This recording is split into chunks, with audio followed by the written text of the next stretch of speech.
There, followers of darkness all over the world. Glad you can join us for this episode 2 of the Shadow Council. And this time we have a very expanding, crazy subject for all of you to join us. So get around, join us. But before that, allow me to introduce you, my fellow members of the council. Hi, Peyton from the Pop Perch Network here, from the council last time, frequent collaborator at the Lord of Shadows. Glad to be here. Yes, my name is Kieran. I'm from the Film Review Central channel. I'm part of the esteemed Shadow Council. I was on episode 1 and very glad to be here. Again, I'm a film podcaster and chairman of the Spartacus Showdown, a movie trivia league as well. So I'm a collaborator with Laura Shows and Peyton for many podcasts. Two fantastic people. Really looking forward to doing this as well. And I'm Noah. I'm a filmmaker, I'm thrilled to be indoctrinated into the Shadow Council. Excited for my hazing ritual, as all cults do, famously. So I'm thrilled to be a part of this venture here.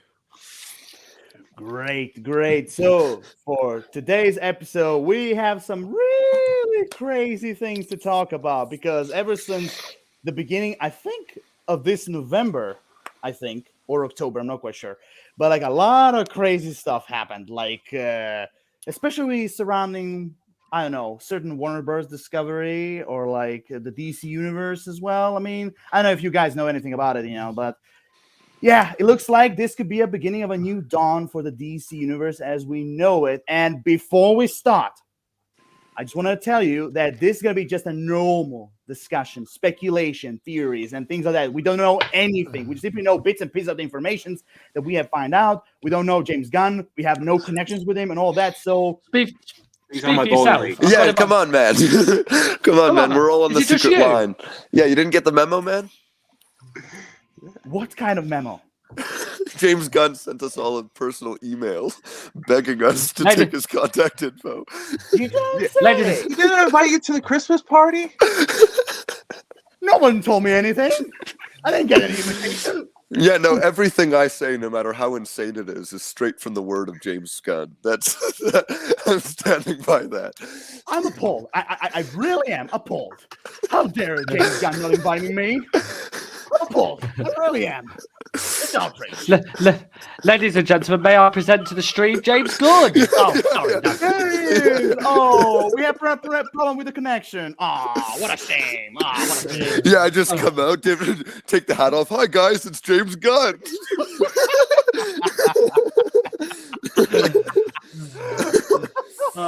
Okay, so with the jokes aside and everything, like I said, the only people when it comes to DC Universe, the only ones who know this is Peter Safran and James Gunn. It's all in their heads. They're the only people they know everything. So don't expect us like saying like, oh yeah, we know shit like that. Yeah. We know stuff and now we're going to share it. No. So without any further ado, let's begin with episode 2, a brand new dawn for the DC Universe. So first and foremost, as we all know, James Gunn and Peter Safran are now in charge of the DC Universe. They are the CEOs of the brand new, as I mentioned before, DC Studios, which coincidentally is like Marvel Studios. So it looks like now is the time for them to kind of compete against each other. So the overall creation of DC Studios, like what are your reactions, guys, about this?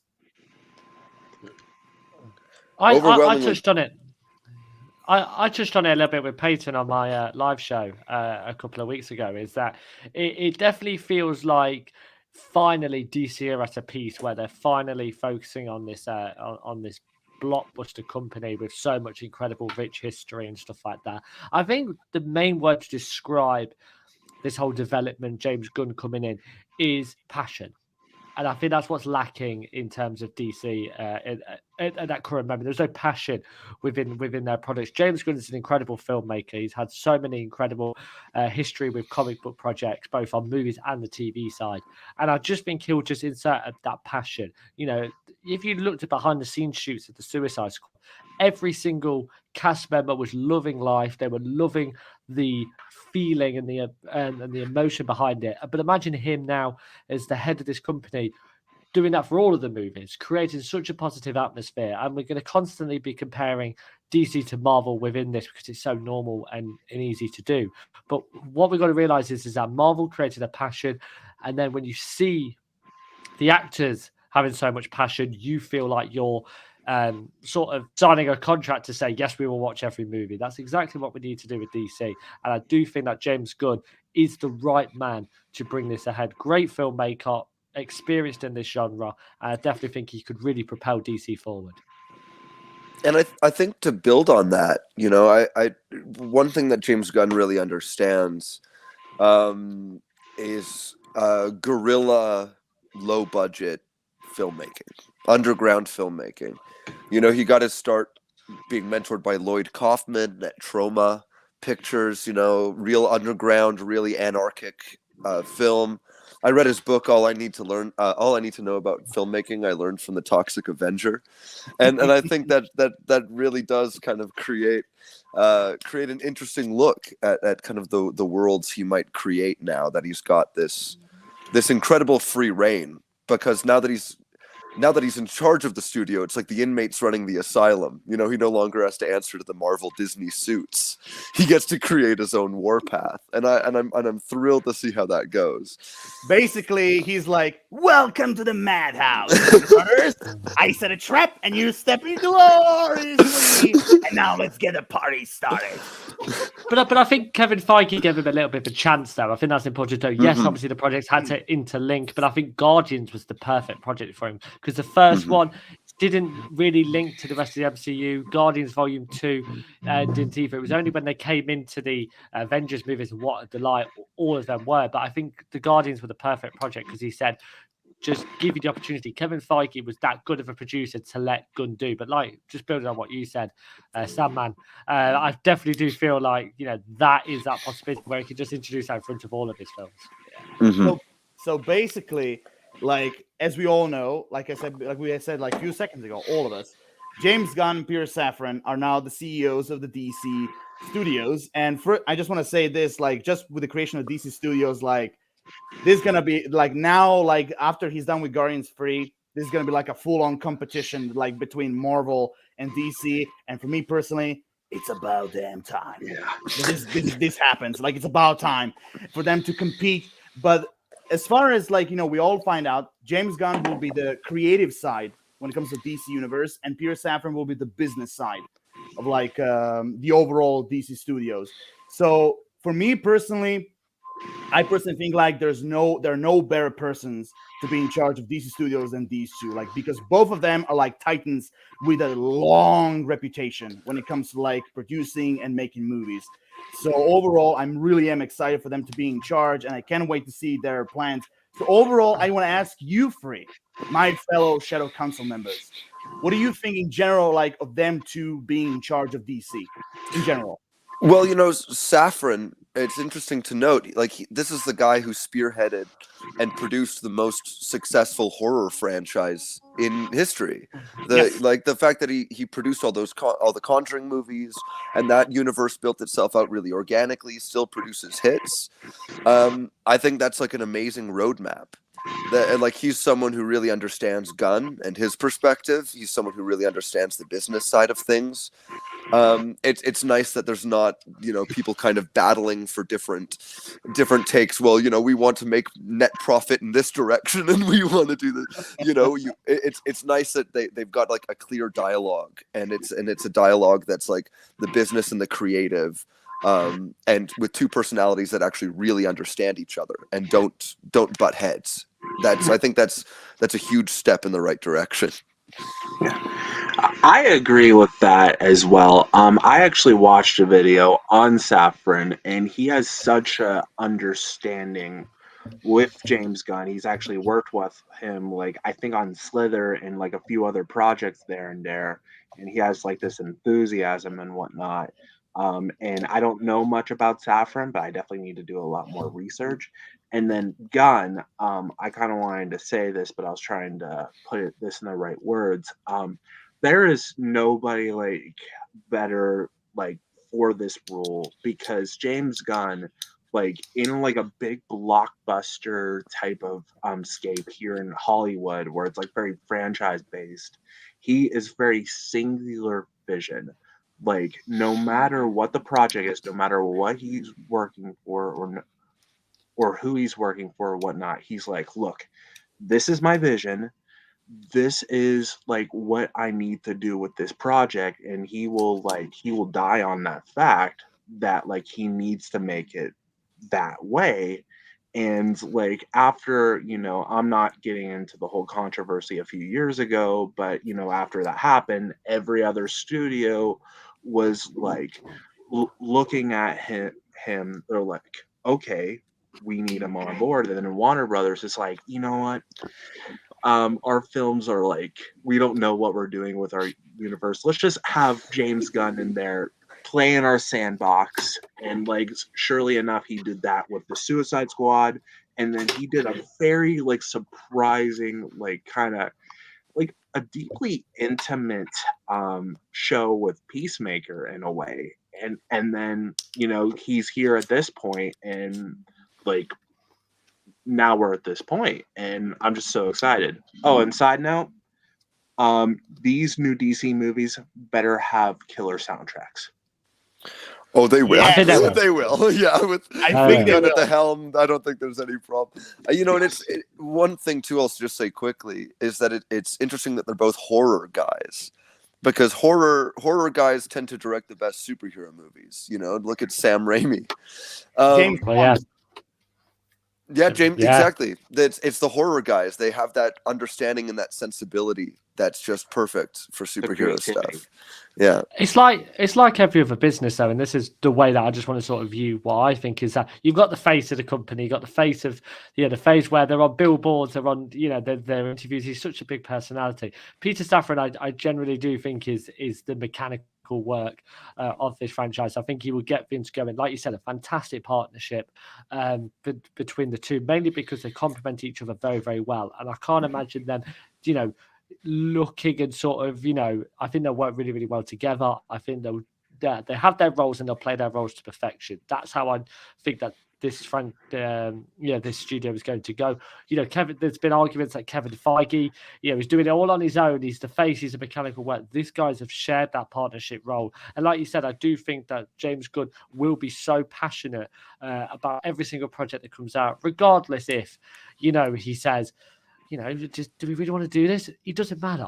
He will this make a lot of money? It doesn't matter. He's a regular fan, regular comic book fan, and if he's happy to see this and he's happy to add just a soundtrack in, or a funny moment or a funny line, he's going to be so hands-on that I think would be really, really cool, because that directorial style of his could definitely be implemented into his films and be like, yeah, James Gunn was on set for that movie. Like, you can just tell when you finish the final product.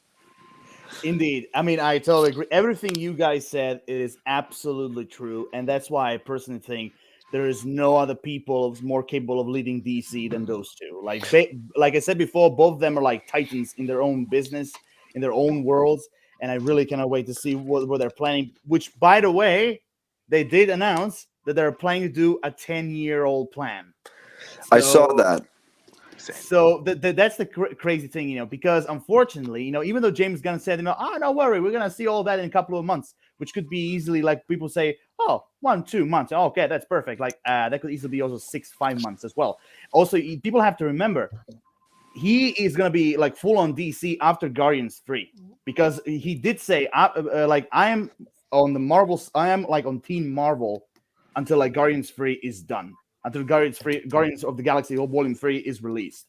After that, I'm full on DC, But again, like, I really cannot wait to hear this 10-year plan, which both of them are like doing. Like, I really am curious to see what the hell is going to be like in their like diabolical minds about this 10-year-old plan. Like, I just want to ask you guys, like, personally, what do you think this 10-year plan could be? The possibilities are endless, really. I think what's interesting about this, though, is that they're saying we're promising you a 10-year plan. I don't think that is, to be honest, and I respectfully look at it a different way and say that I think that's not the strangest thing that they've done. That's not the strangest thing, having a 10-year plan, because releasing it all at the same time, I think, gets people, very interested to see where this is all going. But what I did read was that he's going to link the movies, the TV shows, even the games all together into one universe. And I know we're going to touch on that a bit later and get the opinions, but that to me is even more crazy, because I think Marvel, they know they have an end goal. They just drip feed information. DC are like, wait, we promise you this, because they're probably aware of that a lot of people are very sour on the DC universe. People don't respond to it, and they're giving them a lift. Marvel drip feed information to get you like, well, that could link to that, and that could link to that. DC are going to go all at it, but the fact that we're linking everything together, you're almost thinking like, I mean, I'm not a big gamer. I'm not a big gamer myself, but I might actually purchase all the DC games, so then, because it might link into a show I really love. That is incredible marketing, incredible production work, like we said, from these two titans. And even connecting it to animation, like they said, especially after the success of Spider-Verse. And with the 10-year plan, it's interesting, because I imagine the 10-year plan is probably more focused on a release strategy in terms of like how they're going to be staggering out release of film, games, shows, etc.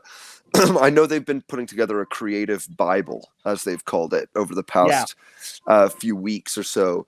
And I'm really excited. I think like series Bibles like that are incredibly interesting to look over, especially in retrospect. And I'm really curious to see what they do there. I mean, it's insane. It's a pretty unprecedented move to put like an independent filmmaker in charge of the studio. I don't know if that's ever happened before. So I don't think so. No, so I think, it's clear with what he's teased, like the Justice League around the table from Kingdom Come, and things like that. I think even more than actually hinting at a specific project, that's probably telling you more what their process is like and what their vision is like, that they're like the Justice League assembling to kind of figure out a way forward, Exactly. I mean, like, I'll be honest, like, I mean, when he said that basically that everything will be connected, just like the Marvel Cinematic Universe, like everything will be connected. When he said like through movies and TV shows, I was like, okay, just like Marvel.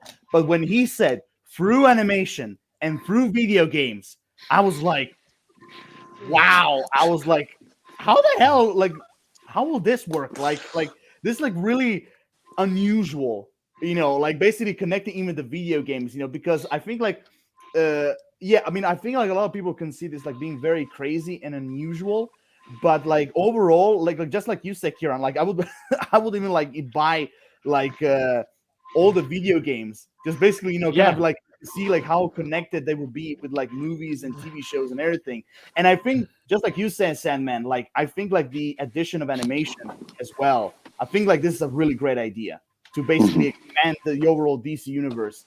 And that's another thing that I also have to mention, is that actually also really surprised me, is that James Gunn did say that he was not inspired by Marvel when he was doing the DC universe. He was inspired by Star Wars. Yeah, I read that.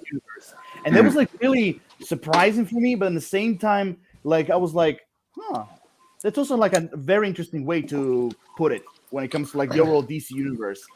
So, I mean, what do you guys think of what he said? The one? Well, do you want to go? The one, if you don't mind. The one disagreement I do have with the 10-year plan is that things can change in 10 years. And I'm not saying there's so much trust with James Gunn and Peter Safran, and I appreciate that. However, there's so many things that can change. I recently just went through old videos when they announced the Phase 3 plan for the MCU and how that included Inhumans. We didn't have Inhumans, and I understand that was a good positive decision, but then things can change, right? Saying that it's a Bible and how it's not going to change, I agree with that. But you've also got to change things to appreciate the audience. We didn't know about the COVID pandemic. Did that impact things? I'm not saying that might come back, but that's something that nobody could have a plan for. So I think this plan is fantastic to have a plan, because I don't think DC has had a plan. I think they've just chucked things out there and see how they fall. But I think the plan, personally, I think if you have a plan, it's a really, really good thing to do, but I think it is subject to change. But Star Wars, I think, is really, really cool. Like, to not compare it to Marvel, to do it for Star Wars, it's proven. It's just going to be so much fun because he's saying we're going to plan things like a successful franchise. You're like, yes. It's not like it's something, we're planning this from a franchise that didn't do very well, and you were like, oh, hang on a minute. This is not. Star Wars was planned so incredibly well that I really generally think that, all the positives are on the wall at the moment. I just think when we get an announcement, I think it's then we can decipher, we can focus on, we can interlink things together as big movie fans that we are. Yeah, imagine if they were just like, no, we're modeling the whole thing after the Dark Universe. Oh God, no. No. Oh, that'll be a very short that was definitely successful. Yeah, I think like, if you want to like basically, oh my God, just try to imagine James Gunn saying like, hey kids, we're gonna base the DC universe on the Dark Universe, so be ready for a very short, very expensive, but also less box office successful movies. Yeah, just wait for a whole bunch of whimpers. No, but I think like one of the things that's interesting about pulling from the Star Wars format instead of Marvel is that I think, no shade against Marvel, but I think that their sort of overwhelming release strategy of like 3 to 5 movies a year, I think is, when people talk about things like superhero fatigue, there will always be those of us who will never get tired of seeing superheroes on screen, but when it comes to the general public and stuff, I remember when I was a little kid, when superhero movies came out, it always felt like an event because it was like, are they even allowed to make these? Whenever they'd make when like the X-Men would come out or Batman Begins or something, it was always like, holy shit, this is an event, and it always felt like a real event. And now it's kind of just like, it's almost like a sitcom. Like, it's just reliable that, like clockwork, these movies will come out and they'll generally kind of feel the same and be approachable in kind of the same way. I think that kind of looking to Star Wars for inspiration allows James Gunn to kind of reinvent the way that people can approach these things, where it's like, oh, it does feel special again. It's like, I can't believe, the fact that I was kind of underwhelmed when we got a Doctor Strange movie, where I was like, all right, it's another, like, it's good, but it's another Marvel movie, instead of going, oh my God, I can't believe Doctor Strange has his own movie, and it's crazy. I think Gunn's going to bring back some of that novelty and some of that excitement. Well, I was thinking about it, and I was thinking, like, as far as like the whole universe, like what exactly they're gonna do with this, because we've had this DCU for years, and it had really no direction. We thought it would have like a bright future, with like Wonder Woman, Shazam, kind of Aquaman, but it ended up just going in circles until like the whole DC Studios announcement with Gunn and Safran. And so I'm really wondering, where is this DCU gonna go? I have my thoughts on it, because like, to me, it just like, it has really no like clear direction. So what I'm thinking is, maybe like Gunn should like completely like do a completely different universe, and then put this DCU to the side, like, so he can work on like say David F. Sandberg would work on Shazam, or James Wan would finish up the Aquaman trilogy, Patty Jenkins with the Wonder Woman, et cetera, et cetera. So that way we have like kind of this new, fresh direction where, we don't know where it can go, well, like, but in a good way, opposed to the DCU. And just, I don't know, like, if James Gunn's gonna play in the sandbox with the DCU, it's gonna make me nervous, because well, obviously James Gunn is gonna shape it, but the DCU itself is just a complete and total mess. So I will say this: I mean, I will say this. I don't think because a lot of people are saying that everything is centered around the upcoming Flash movie, basically. Because a lot of people are saying that that movie that Andy Muschietti directed, basically, it's gonna make like a complete reboot of the DC universe and all of that. But the way how things are going and the way how the movies are released, I also want to mention that the Flash will make some references to the Zack Snyder's Justice League as well. So I think, and which is also another question I have, will Zack Snyder movies be somehow connected with the upcoming DC universe?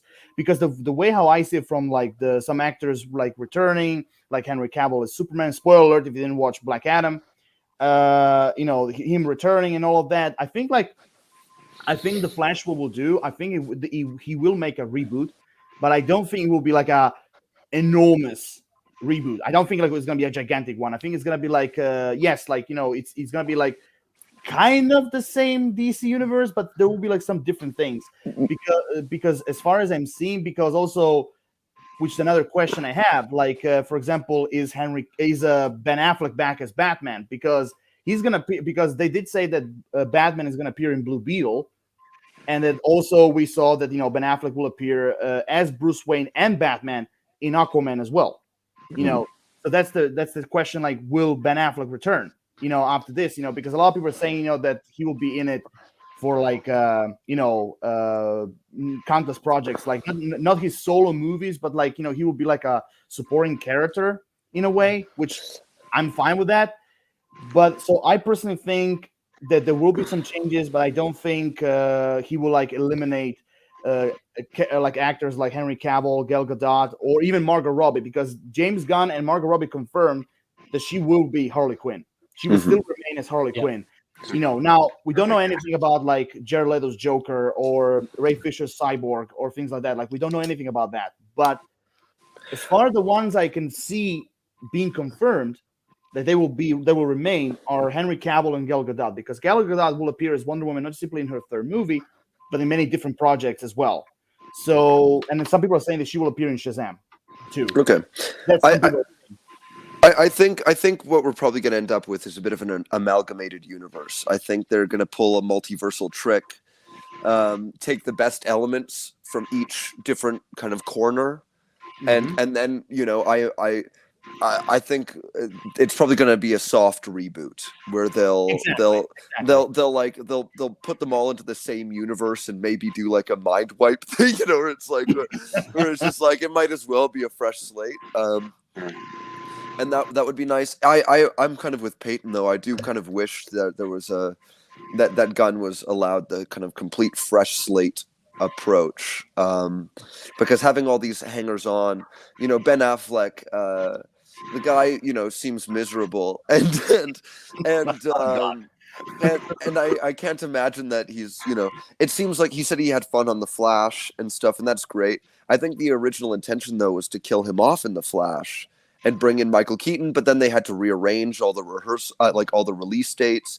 And so now I think they're wait a minute, we had Michael Keaton in all these movies. Now we have to reshoot them with Ben Affleck because the release dates are out of order now. And I think that it's almost by accident that it's worked out that way. And I'm sure both them and Ben are probably trying to find a way out, because it seems like with David Zaslav's comments on only having one Batman, I think it'd be foolish of them to cast Pattinson and make that the Batman and then just go, oh, never mind. You know what I mean? Yeah, because that's the question I have for all of you. What do you think will happen with the projects like the Batman and Joaquin Phoenix's Joker? What will happen with them as well? Well, Gunn said they're still going to do every once in a while kind of alternate project things. Yeah, he said things like Joker are still in their own universe and stuff. Yeah, I mean, the thing is that I think. Go ahead. Yeah, I just want to sort of bring on to about all this soft reboot stuff and stuff like that. I think the best thing is that the DC in the best ways is pretty much a mess, and I think James Gunn has got to try. It's like a jigsaw, and he's got to put the pieces back together. And whilst we are slating what has come before, there's actually some very, very key parts of it. Key parts which I think he needs to keep around. Gal Gadot as Wonder Woman, Margot Robbie as Harley Quinn. I think that these people are perfect people to bring into it. So I would say that the multiverse way of doing it is probably the best way of doing it, because I just think it opens up the possibilities. We're seeing that with Marvel at the moment. Marvel, I think, had restrictions with the Infinity Saga with introducing things. Now their restrictions have been lifted. They're all in with this multiverse saga, and the possibilities are endless to the point where they've got no restrictions other than the Hulk thing, but we'll leave that for now. We'll leave that for another episode. But to me, personally, I don't think they cannot ignore the Zack Snyder film, because I think at the time, I think with all of that issues and with like the release of Snyder Cut, we did that now for a fan service. We did that for something that I do believe is we want this for fans. The Snyder Cut was released in 2017 as normal. The same film, absolutely. I think that this franchise could have been dramatically different, because you can't argue a 3-hour movie, nearly 4-hour movie. You can't ignore it. So I don't think Gunn can do that now. I think taking key parts, positive parts from each franchise and saying the multiverse allows fans to go, wow, are they in the same universe? How many universes have we got? DC have always done the multiverse a lot better than Marvel have. That was always DC's thing. You saw that in the Arrowverse shows. So for me personally, I think multiverse is the best thing for DC. So taking them little parts, bringing them all together, it's all completed one perfect jigsaw. Yeah, but again, like I said, for now, the actors, I think that James Gunn and Peter Safran will not touch, like they will not change them, are Henry Cavill, Gal Gadot, Margot Robbie, Jason Momoa, and I also think, definitely Dwayne Johnson as Black Adam. Like those, and also not forget Zachary Levi as Shazam. Yeah, Zachary Levi as Shazam is certainly sticking around. Those are the actors that I've named right now. Those are all the actors I think James Gunn and Peter Safran will not touch. I think they will try to bring them into this new DC universe. Now, Ben Affleck, I will say this. Ben Affleck, like, even though I loved him in Batman v Superman and Zack Snyder's Justice League, I felt like he was really great as Batman. For me personally, even though I grew up with Michael Keaton as Batman. And also, by the way, I just want to say, I really cannot wait to see him in the Flash movie. Like, I really cannot wait to see the good old, 1989 Batman. But here's the thing. Some people have said, like, oh my God, like, maybe Michael Keaton will be like the next DC Universe Batman. Like, great, yeah. I'm like, time out. First and foremost, the guy is in his 70s. And I mean, there's no way like they're gonna keep him as Batman. I think like this is gonna be like a one-shot thing and that's it. Period. But here's a question I have for you, because I can see that happen actually. I wouldn't even mind, for example, because some people are saying maybe he will be the next Batman, like DC Universe Batman, Robert Pattinson. I mean, honestly, I wouldn't mind if he would be like the DC Universe Batman. Like, yes, he's playing Matt Reeves' Batman and all that, but basically bringing the same actor, but like different universe or something like that. I mean, I don't know. I'm just saying. I think he should be the mainstream Batman. I totally think Pattinson's got it. He's the guy. Yeah. And also, just want to say as well, like Robert Pattinson and Henry Cavill are very close when it comes to age. They're both in their 30s, so I think like it can work perfectly. And also, he's a young Batman as well. But personally, I would have chosen I always forget his name, the guy who plays Soldier Boy in The Boys. I would love to see him as Batman. Oh, Jensen Ackles. Yes. I've kind of an off the wall pick. For if they were, I think Adam Driver would actually be the perfect, unexpected modern Batman, because he'd be gothic, he'd be intimidating, he's like broad shoulders, he was a Marine.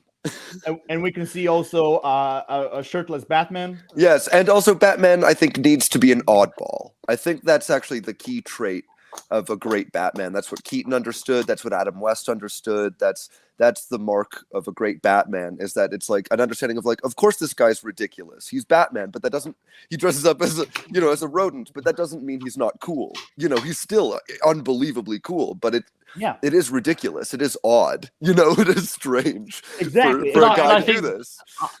Well, my little disagreement, and I love the Batman. Like it is fantastic. It's special. It really is. And you know, I watched that and was just so happy to see this done every little aspect. I think Patterson in the Batman, he was fantastic, but he was such a good Batman. But the little bits we got about Bruce Wayne was very small, which was quite minor. We didn't see a lot about Bruce Wayne. He was very much in the suit a lot of the movie. I was fine with that. And the shirtless scene I was fine with as well. But as always. But to me personally, I think bringing him into this DC universe and linking them all together, I think you could see a lot. There was elements of his Bruce Wayne which I really enjoyed. They just didn't expand on that, mainly because of the way the film was, and I was happy with that. I was fine with that. But I was like, you could be a really good Bruce Wayne. Let's see that. We might see that in the Batman 2. We might see it if he gets put in this universe, because I think bringing him into this universe gives him the opportunity to be the Bruce Wayne that I think could be really good. I totally agree with that, and it's interesting too because like that's one of those things that I thought, oh well, that's a shame when I saw the movie. Was like, yeah, we were lacking on those Bruce Wayne things, because you know, one of my favorite moments in any Batman movie is at the end of Batman Begins, when it's the house party and Ra's al Ghul is there and you know, Bruce Wayne to get people out of his house and to actually do superhero work pretends to be this like total dickhead. You know, he's like, all right, you've drunk my wine, you've partied in my house, get out, you money sucking vampires. You know, and I thought, like, you know, playing drunk, playing the fool, that's like top tier Bruce Wayne stuff. You know, like I always love the comic book detail of him drinking ginger ale as if it's champagne and like pretending to shamble around and stuff, like, you know, I wearing like a purple smoking jacket, walking around barefoot while talking to Gordon. That's the stuff that to me is like, we need more Bruce Wayne stuff like that. And Pattinson, I think you're totally right, would completely nail that part of the character, and I would love to see more of that from him. Yeah, but also one thing I also want to mention: Robert Pattinson is also, when it comes to as an actor, he's a chameleon. He can easily play a totally different Batman and Bruce Wayne, like, you know, because it all depends on the direction. Like, what kind of a direction James Gunn and Peter Safran want to do with the Batman, you know, like. So I think, like, you know, even though I can definitely see James Gunn's Batman and Matt Reeves' Batman would be completely different. That's for sure. But I can still think that Robert Pattinson could play a great James Gunn version of Batman. Mm-hmm. I think he can as well. But here's a question that I have for you. Actually, two questions. Oh, sorry. What do you want to say, PP? Oh, okay. Well, I wanted to add on the whole Robert Pattinson Batman thing. For starters, I kind of like this Bruce Wayne as like kind of this recluse. Like, it kind of gets to that like kind of modern billionaire where they're kind of a lot like more like socially awkward and everything like that, and then like him slowly growing into the role. Yeah, like I kind of want to see that. But do you think? But do you think you had enough of that? Do you think you had enough of that? Do you think you liked it? And I liked it as well. Do you think there could have been a bit more of that, or do you think sort of less is more in that respect? Do you think? Well, for starters, we haven't seen. There's that balance, I think. Yeah, I think so, and like, we haven't seen like a movie that's like just like other than the Lego Batman movie, which is brilliant. But like the best one. We haven't seen like a Batman movie like that just focused flat out on Batman, which like I like him just like being like in the night, being the night, being like the shadows and everything like that. And I'd love to see more of that, and like, you know, eventually like him kind of growing into this role with Bruce Wayne, and hopefully we get, you know, Robin and hopefully a little Bat family and everything like that. And I also have my thoughts too. We were talking about like putting Robert Pattinson into this DC universe.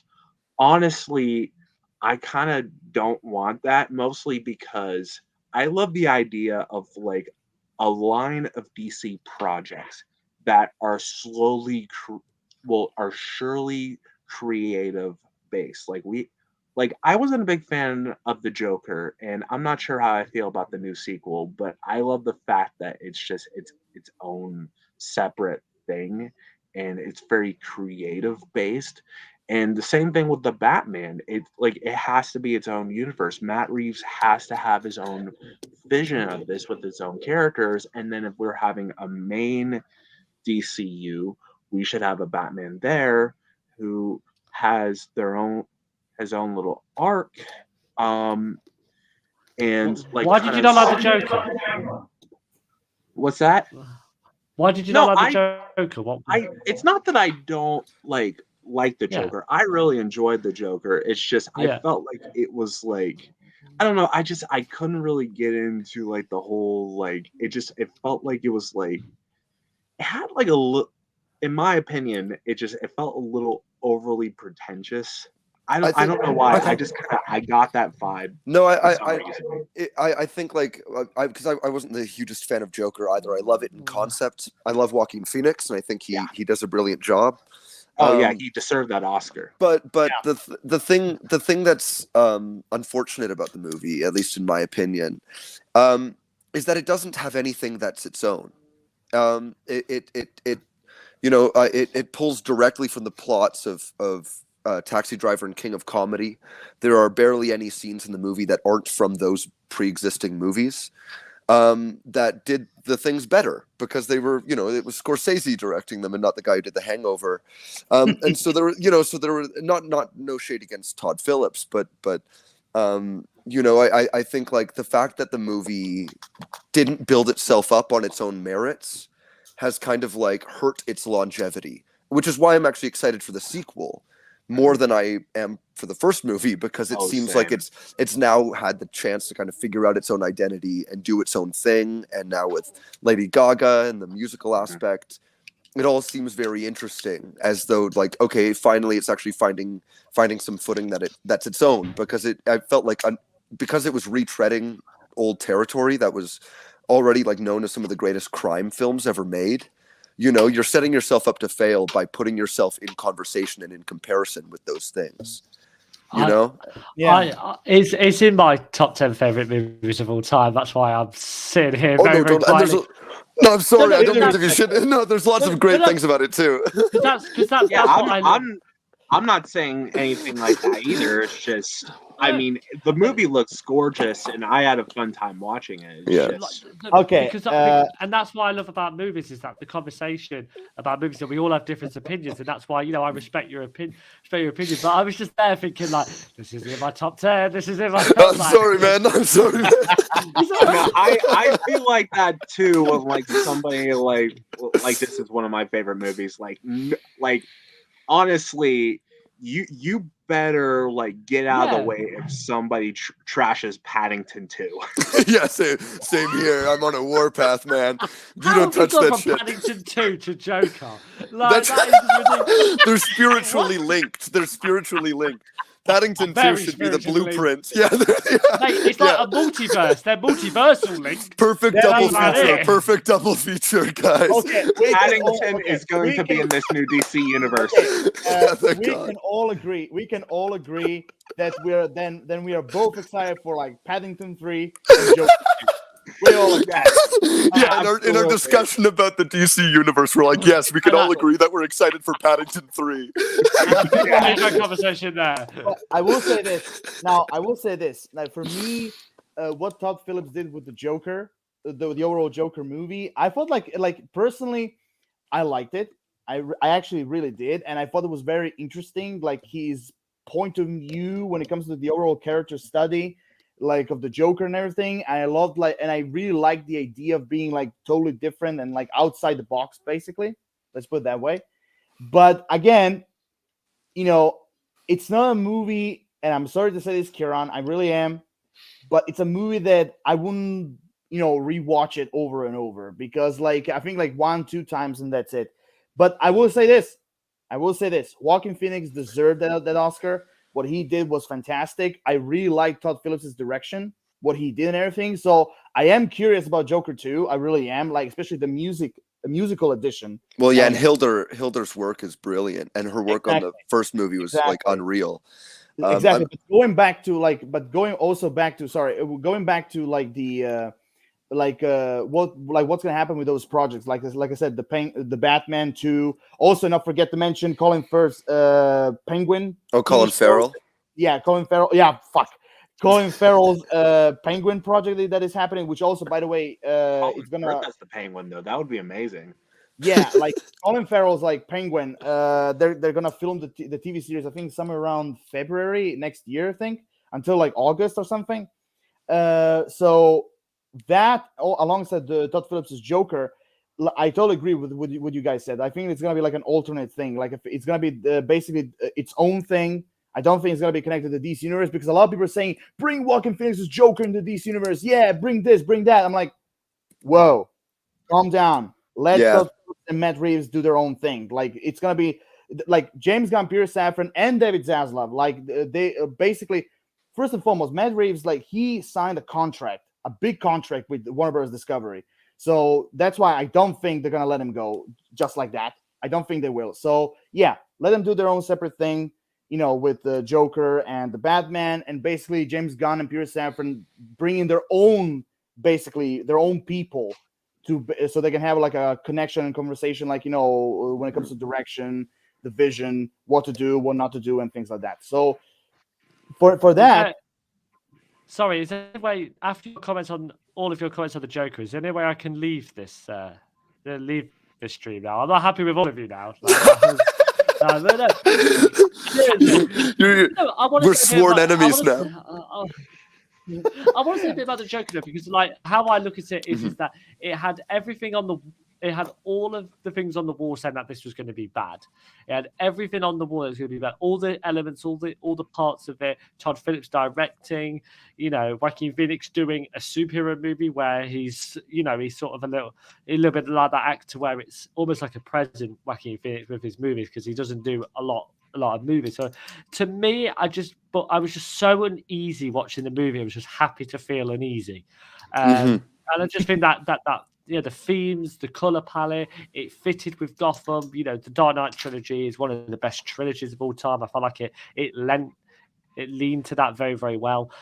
Joaquin Phoenix is just absolutely fantastic, and I just think it does so much. I really like movies that adapt cultures and brings in things where you can really relate it to common things. And it did, like I said, such a character analysis. It almost like they had the character of Joker and a mind map of everything that happened. And the mental health element I thought was so interesting because it didn't hold any punches. It didn't say, but it wasn't too grand or sort of like, yeah, mental health is like this and like that. And you're like, hang on a minute, no, it's not. I saw themes about it. I saw key things. I've got a lot of friends that suffered from it. So to me, I think I felt like, wow, this is really. So yes, it goes into the you would shoot a guy in the head on a talk show, but it's almost like that, things like that. Yes, that's where it leans into the fantasy elements. But to me, it's a very great character assessment to the point where solo movies and stuff like that, especially in shared universes, has to have that underlying responsibility of connecting this to different things. Joker didn't have that. I love solo movies where they character assess, they character analyze, and give you something completely new, but have them nice little fun moments. That's why I love the Joker. But I respect all of you. I'm happy to be on the council. And I can't wait for the next topic. No, I one quick thing in Joker's praise. I'm really excited for the sequel because like Hilder doing the music, emphasizing that, like I think like giving her more breadth there to like really explore and play, having Joaquin already set up as the Joker, because the fact that he was only the Joker really for the last 10 minutes of the first movie, now that that's out of the way, he's got like freedom to like really explore that and really have fun with it. Which I'm really, really excited for, because to me that was kind of the best part of the movie is when he actually was able to like play and breathe and dance around and get right into the character. I'm really excited to see more of that. Yeah, true. I totally agree with everything you said. And again, Like I'm not bashing on the Joker movie. Like I think it was very interesting, but but even though it was one of my favorite movies of the year, which I will say it was one of my favorite movies of the year. But again, if we have to, like, when it comes to the like DC lore, basically, like it's unfortunate, like it's not actually my kind of cup of tea, basically, like, but I still respect Joaquin Phoenix, Todd Phillips, and everyone who worked on this movie. I still respect them for what they did. Basically, this character study experiment that they did, I really like the idea. So, but here's a question I have for you all. Actually, a number of questions. First, so basically, do you all agree that the actors that I mentioned before, like I said, Dwayne Johnson, Henry Cavill, Gal Gadot, Margot Robbie, Zachary Levi, and Jason Momoa, we can all agree that James Gunn will continue to work with them? Oh yeah, I mean, in all likelihood, yeah. It seems like they're pretty secure. They've got some job security. So here I have like two questions. Oh, sorry, you want to say something, Kieran? I was just going to say that I think you could actually add a couple more. I think John Cena is Peacemaker. Oh, right. Yeah. I think there are a few else. I think Idris Elba potentially as Bloodsport as well. But I was actually talking about like actors who started like before James Gunn entered. Apologies. But I think because they've had so much time they've had an opportunity and a chance. I think that fans would just go, "Are you really, chucking the guys on the curb?" I think characters. I mean, I'm going to use one. I think the Flash is difficult because of stuff we're not even going to go into because it's not nice to talk about. But that stuff where unfortunately you will have to recast it. But Cyborg. See, Cyborg's not had very much to do, so you are, and not a lot of people have responded to that character. So you have got the opportunity to, bring in the new actor and see what they can do with that project, make it probably a little bit more relatable. So for me, I think there's certain characters where you can't just chuck them out on the street, say, "Thank you very much for all your work. We've got somebody now going to do it that we like." Give them that opportunity because I think they can run with it. Margot Robbie can run with new things. Zachary Levi, I think, just loves the character Shazam, so we'll go with anything.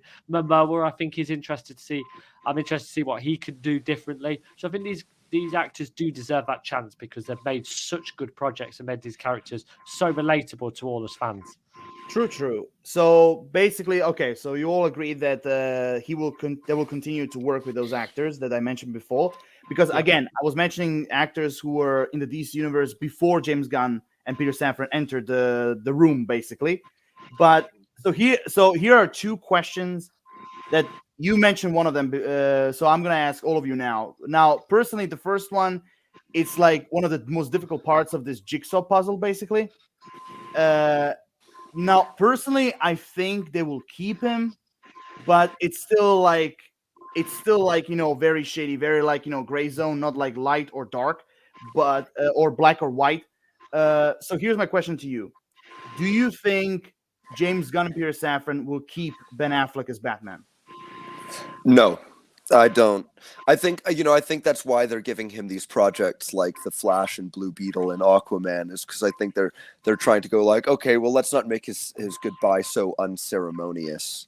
Like let's give him these chances to kind of like say goodbye to the character, not have Batman versus Superman or like the reputation of the critical reputation of those movies overshadowing him. I think they're like, let's give him kind of a fair shot as we say goodbye to him, because now they've already got Pattinson. They've already committed to making that, to developing that further as a franchise.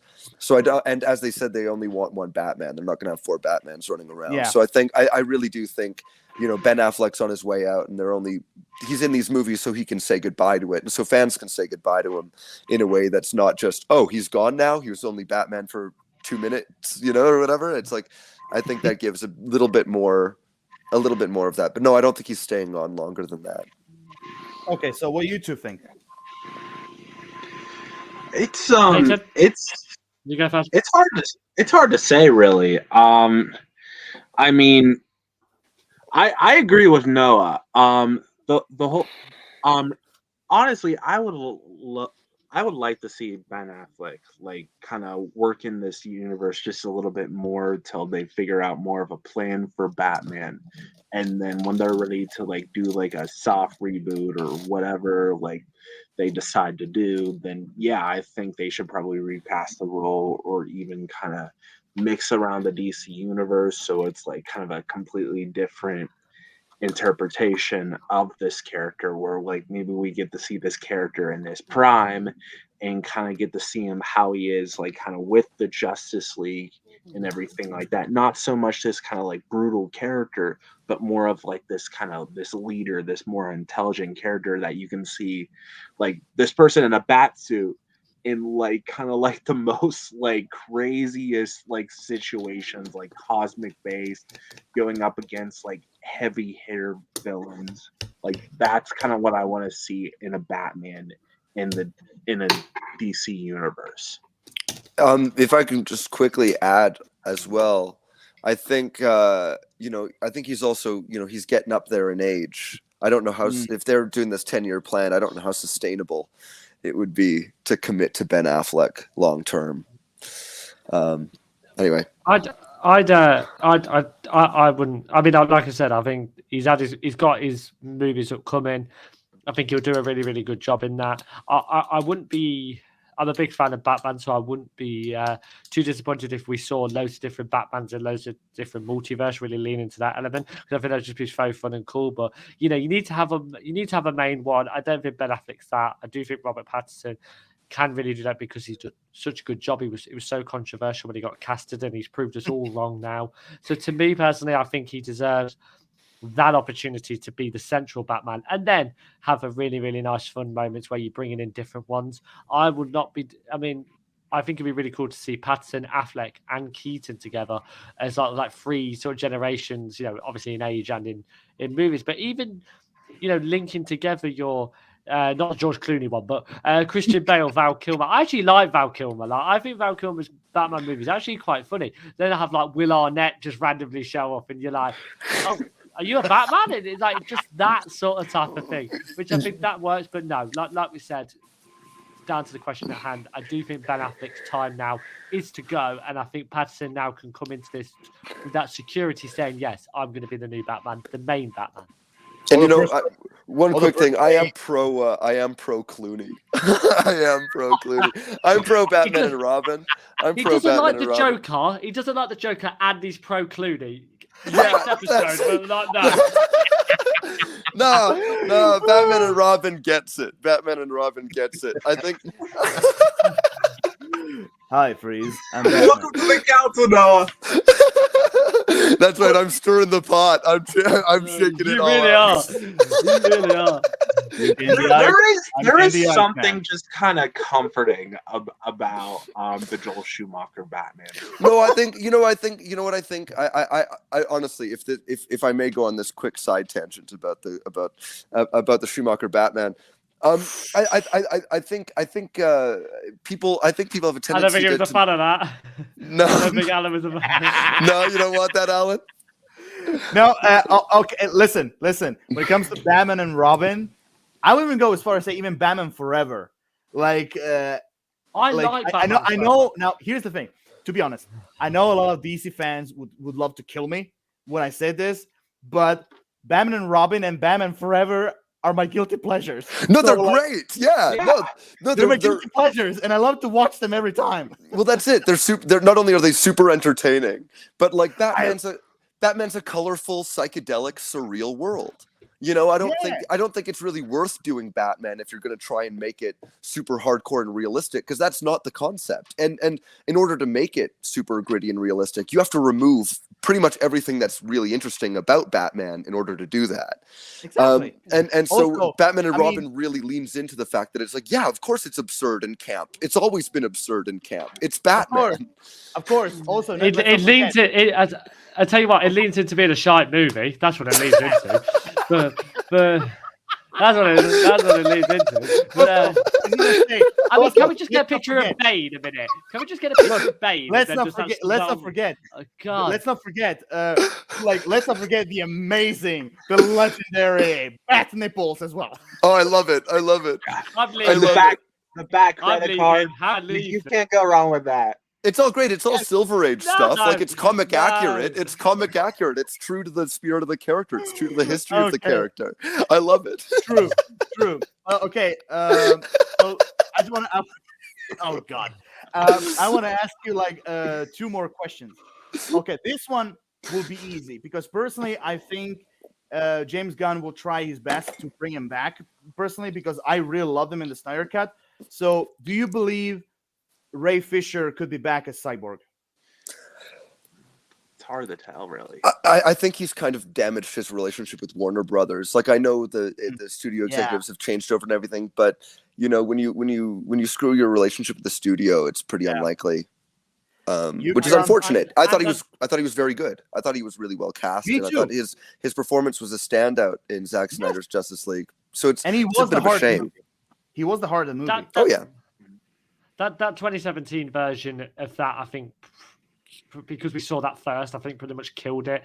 In that one, he was just nothing. It was hard to sort of say, you know, oh right, yeah, he was all right. Like there was just nothing there. I think giving the opportunity to another actor could definitely see people, you know, pay attention to him. I think he was just there, and you're like, oh yeah, Cyborg. Like that was just my sort of little thing about it. It's one of them, isn't it? Where if he stays on, yeah, cool, brilliant. He was good in Snyder Cut. I agree with that. So yeah, if he leans into that more of that performance, I think he could be good. But if we see a new one, I go, yeah, okay, I'm interested. Like I'm interested to see who they recast, and you'd be like, yeah, you'll do a better job. So I think it's 50-50 for me. I won't lose any sleep if he doesn't. Okay, fair enough. Leave. I mean, personally, for me, I think like even though I know the whole charade with like Ray Fisher and his relationship with Warner Bros. And all that, I mean, I know the story and all that, but I think I don't know. I'm still hopeful that James Gunn will try at least reason with him or like try to find a way to bring him back, because I think like because I think he should continue as Cyborg because I really loved him especially in the Snyder Cut. I really loved his performance, and I think like he could work as Cyborg. But overall, for Ray Fisher, like we should see. We should definitely see, if he's gonna come back or not. So here's the last question: the piece de résistance, basically, with everything that was going on, with all the crazy stuff around it.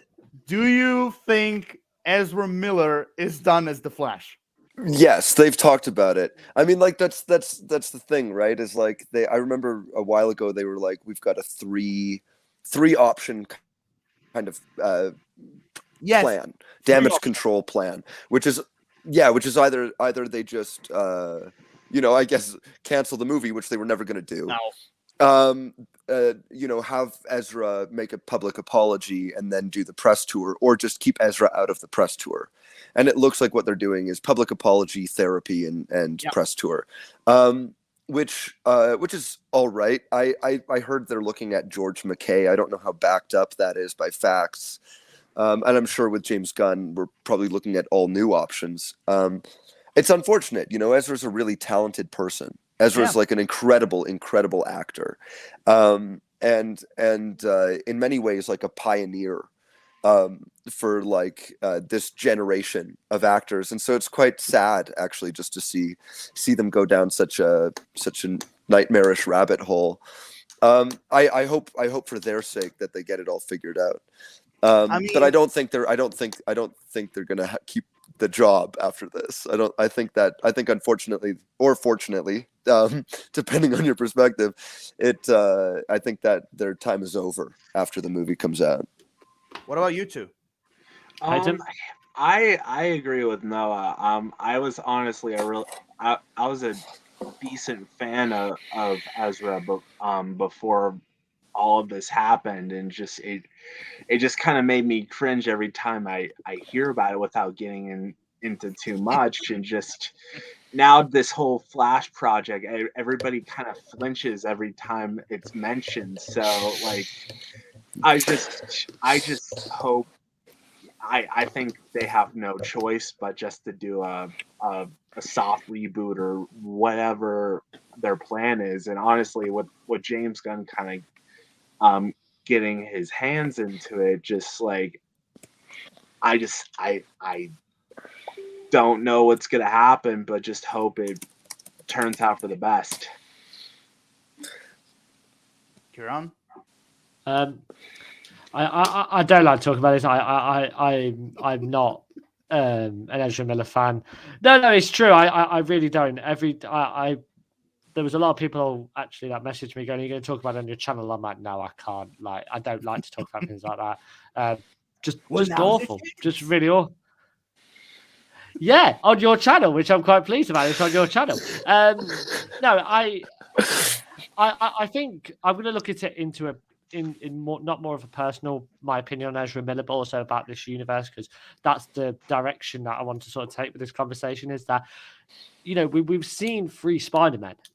You know, these sort of things where I think there are, you know, that character, you know, giving that young actor a chance. I'm looking at it more in a case where a young actor could be really waiting in the wings and could be a perfect Flash. So for me, I think, you know, that's the biggest decision he has to make in terms of, you know, what he wants to do for his DC. That will set forward his approach about dealing and you know, and leading a company, because he's not done that. He's a filmmaker, like we mentioned earlier. So for me personally, I think I'm more looking at it in the sake where you could give another actor a really big opportunity at being a really, really good Flash character, the same way that, you know, when Andrew Garfield and Tom Holland came in after Tobey Maguire, you're like, hang on a minute, like, how can you recast that character?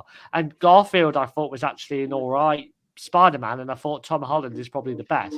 So giving another actor that opportunity could really propel their career, could really give them the opportunity. And I think that, you know, that's what James Gunn's done so well, is give so many actors that possibility to have so much fun and do something different. He could definitely do that with a young actor. So yes, no more Ezra Miller, and hopefully we'll have a good Flash. Okay, fair enough. I mean, personally, like when it comes to the overall Flash thing, I mean, personally for me, even though I liked him in the Justice League, like Snyder Cut, I really liked his performance as the Flash. I felt like, you know, he could actually work as the Flash. I thought it was personally great, but again, with what you 3 said, I totally agree. Like, I think that after the Flash is released, I think like this is gonna be like the last time we will see Ezra Miller, because with all the crazy things that he did, without mentioning what it is, I think even though he did make an apology, even though I know he also said that he's asking for help, you know, for his mental state, let's put it that way, and all that. And also, I do also heard that he's gonna do like very like less marketing for the Flash movie. Like it's gonna be more with other actors than him.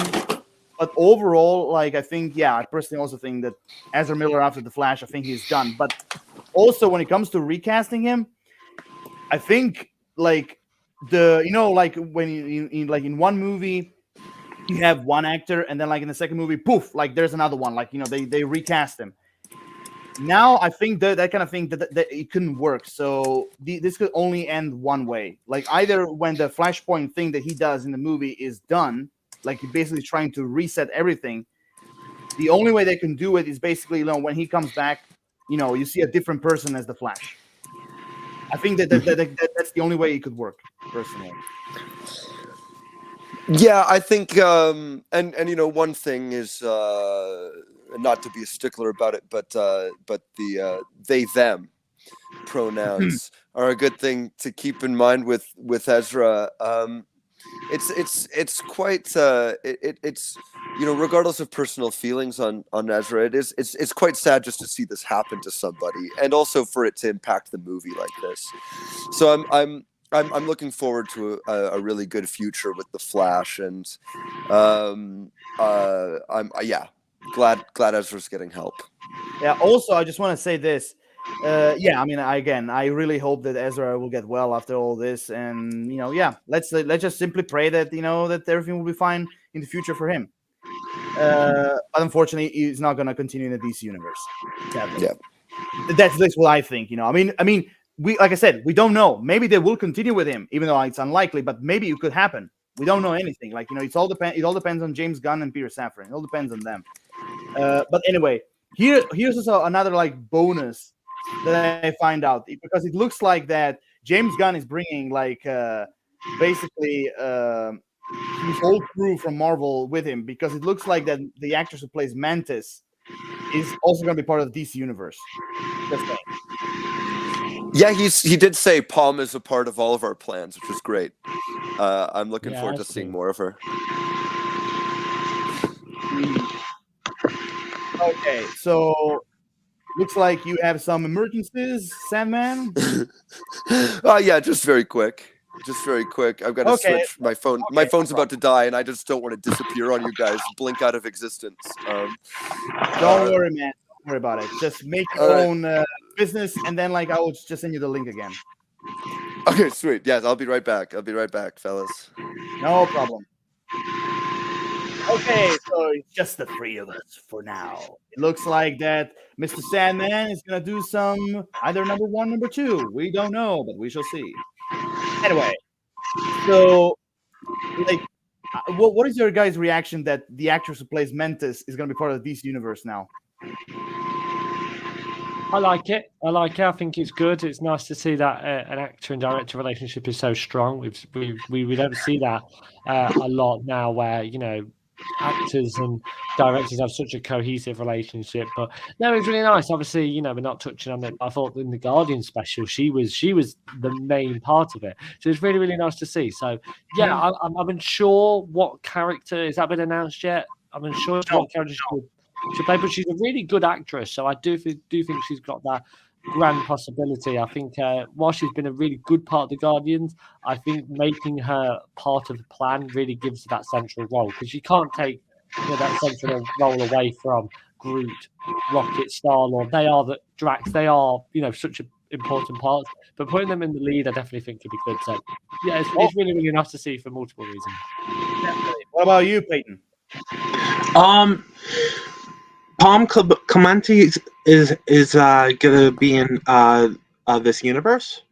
Yep, James Gunn and everybody announced that the actress who plays Mantis is gonna be part of a project in the DC universe. Oh, I don't know if I heard about that. But I mean, I'm excited. Like Kieran said, I love the fact that not just with like James Gunn, but there's like this kind of running like kind of, I wouldn't say trope, but it is like kind of like a trend, for directors to like commonly work with like the same actors over and over again. And like I love the idea of like Gunn like constantly like having like these people like constantly work with him. Like obviously he has Michael Rooker, really good friend of his brother Sean Gunn, and Nathan, the incredible Nathan Fillion, who's been in like I don't even know how many other of his projects, but he's definitely been there. So I'm like, and Palm like Lover's Mantis, and I'm kind of seeing. I'm curious to see like where else. Welcome back. Where she goes. Oh, thank you. Yeah, I mean, like personally, like I'm just simply happy that James Gunn is bringing like his old crew basically with him into the DC universe. Because I mean, who knows? I mean, maybe even Dave Bautista could be next. Bane. I mean, I don't know, but like, who knows? Is he kind of like the Adam Sandler of the superhero genre? He just brings in all of his friends for all of his movies. Like all of them are just like the Chris Rock, Kevin James, and he's the Adam Sandler. Where it's like, do you want to be in my movies? Like a WhatsApp group chat where it'll just be like, do you want to be in this one? Yeah, I'll come in. Nathan Fillion and Michael Rooker are like immediately. Yeah, I literally just mentioned it right before you got here. He's been watching the stream. Oh, no way. He's been watching the stream in between, and like, I need to research. Yeah. No. Honestly, I would love to see Adam Sandler in like some type of superhero project. Oh God. Oh, he'd be great. Well, the thing is, Sandler is such a talented actor, performer, producer, everything, and He's really good in Uncut Gems. That's a really underrated movie. I love Uncut Gems. For broad comedy, but that one is where he could really. I was like, wow. And then my mum was just passing by doing jobs when I was watching it. It's like, it's Adam Sandler. And I'm like, yeah, he's actually really good in this movie. And she checked it out and she really enjoyed it. So yeah, it's one of them where it's just like seeing an actor do something different is actually really nice. So yeah, it's a bit of a. I'll be interested to see what he looks like in a super suit, but I'll be interested. Yeah, we got to get him in as a villain somewhere. I'd love to see Adam Sandler find his way in as a villain somewhere. That would just rock my world. Actually, I could. Here's the thing. Honestly, like, I mean, I could even see Adam Sandler as the Sod. Just saying. You know, one thing that's interesting is like another one of his dramatic performances that's brilliant. It's a great movie. Is Punch Drunk Love. By Paul Thomas Anderson. It's a brilliant movie, and in it, actually, his character is modeled after Superman and Clark Kent. He wears his little blue suit with a little red tie, and it's the whole meek and mild with like an inner, burst. So it's interesting. He's almost already got those links to the DC universe in his own kind of unconventional way, which is very cool. And Howard Ratner as well is kind of a Penguin-esque character in Uncut Gems. It'd be great to see a penguin like that. Oh my god, yeah. But I'm still sticking to my guns. If they're gonna bring in Penguin in the DC universe, Alfred Molina. I'm no questions. Alfred Molina. I want to see him as the Penguin. I love Alfred Molina, but Colin's good. I'm glad he's getting his own. I can't wait to see that series. It's going to be awesome. Yeah. Oh my god, I cannot wait. Also, they did announce recently that Salvatore Maroni will be part of the show as well. I know, so good. So good. Them characters are so interesting to me. Where like the dark underworld of that. I'm not sure if it's a movie, I don't think, but yeah, that whole battle they really touched on in Gotham's first season. I think if you really focus on that as a TV show, like you said, he seems to connect them all together.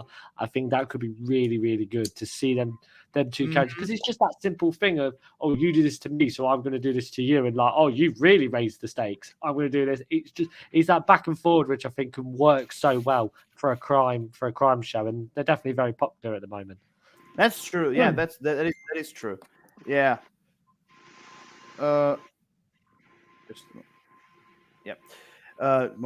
Excuse me. I just had a little teensy problem, but everything is fine. Anyway, so I think okay. So basically, we're just gonna do a little bit of rush up, here, because it looks like that Mr. PPN. It looks like he's like a little bit of a hurry. Oh no, I'm not. I was asking on Kieran's behalf. Oh, so you. So you're the one in the hurry. Okay, yeah. No problem. Just share the list with us, and then later on you two can share it. But since you're in a hurry, go ahead.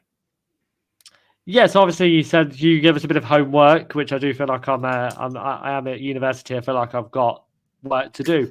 But Mr. Shadows, our fearless leader, decided to give me some more homework and give me 10 DC movies I'd like to see. So I've not really put them in like an order. I've just sort of put them in like how I feel, if that's no problem. If that's okay.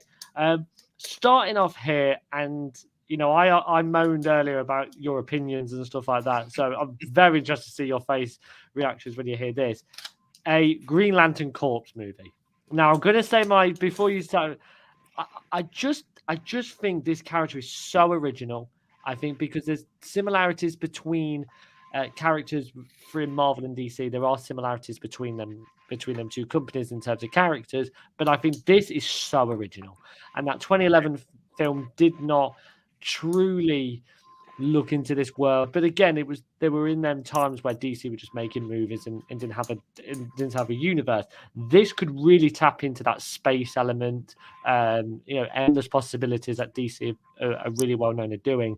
They could have a really, really great lead. I definitely think there's so many, Ryan Reynolds was fantastic, and in Deadpool, but that sort of cocky, wise guy, sort of. I know obviously Ryan Reynolds is not going to play him, but I think there are so many possibilities of actors to do that, and just introducing this world, I think that's be really interesting. James Gunn has got experience with going into space superhero movies, and I think that could lean in very well. Obviously, they're molding this on Star Wars, so I'll be very surprised if he doesn't add that one into his list, but I'd like to see that. This might be a bit of a cheap one, but Batman 2, or just some Batman movie in this franchise. I think Batman is, his first introduction into this universe was in the DCU with Batman versus Superman. That was very much a shared film. Let's see what they do with Batman 2. They might have to work around things with Matt Reeves, whether he announces whether Batman 2 will be in this universe. We'll have to wait and see. But definitely some Batman solo movie. It's got to sort of be in here, because we said about a fresh slate.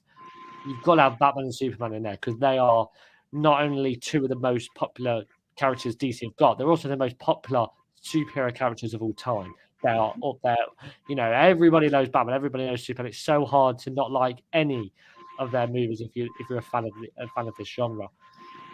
Just before the stream, I actually changed this next choice because you did give me the opportunity to. Batgirl is on my list.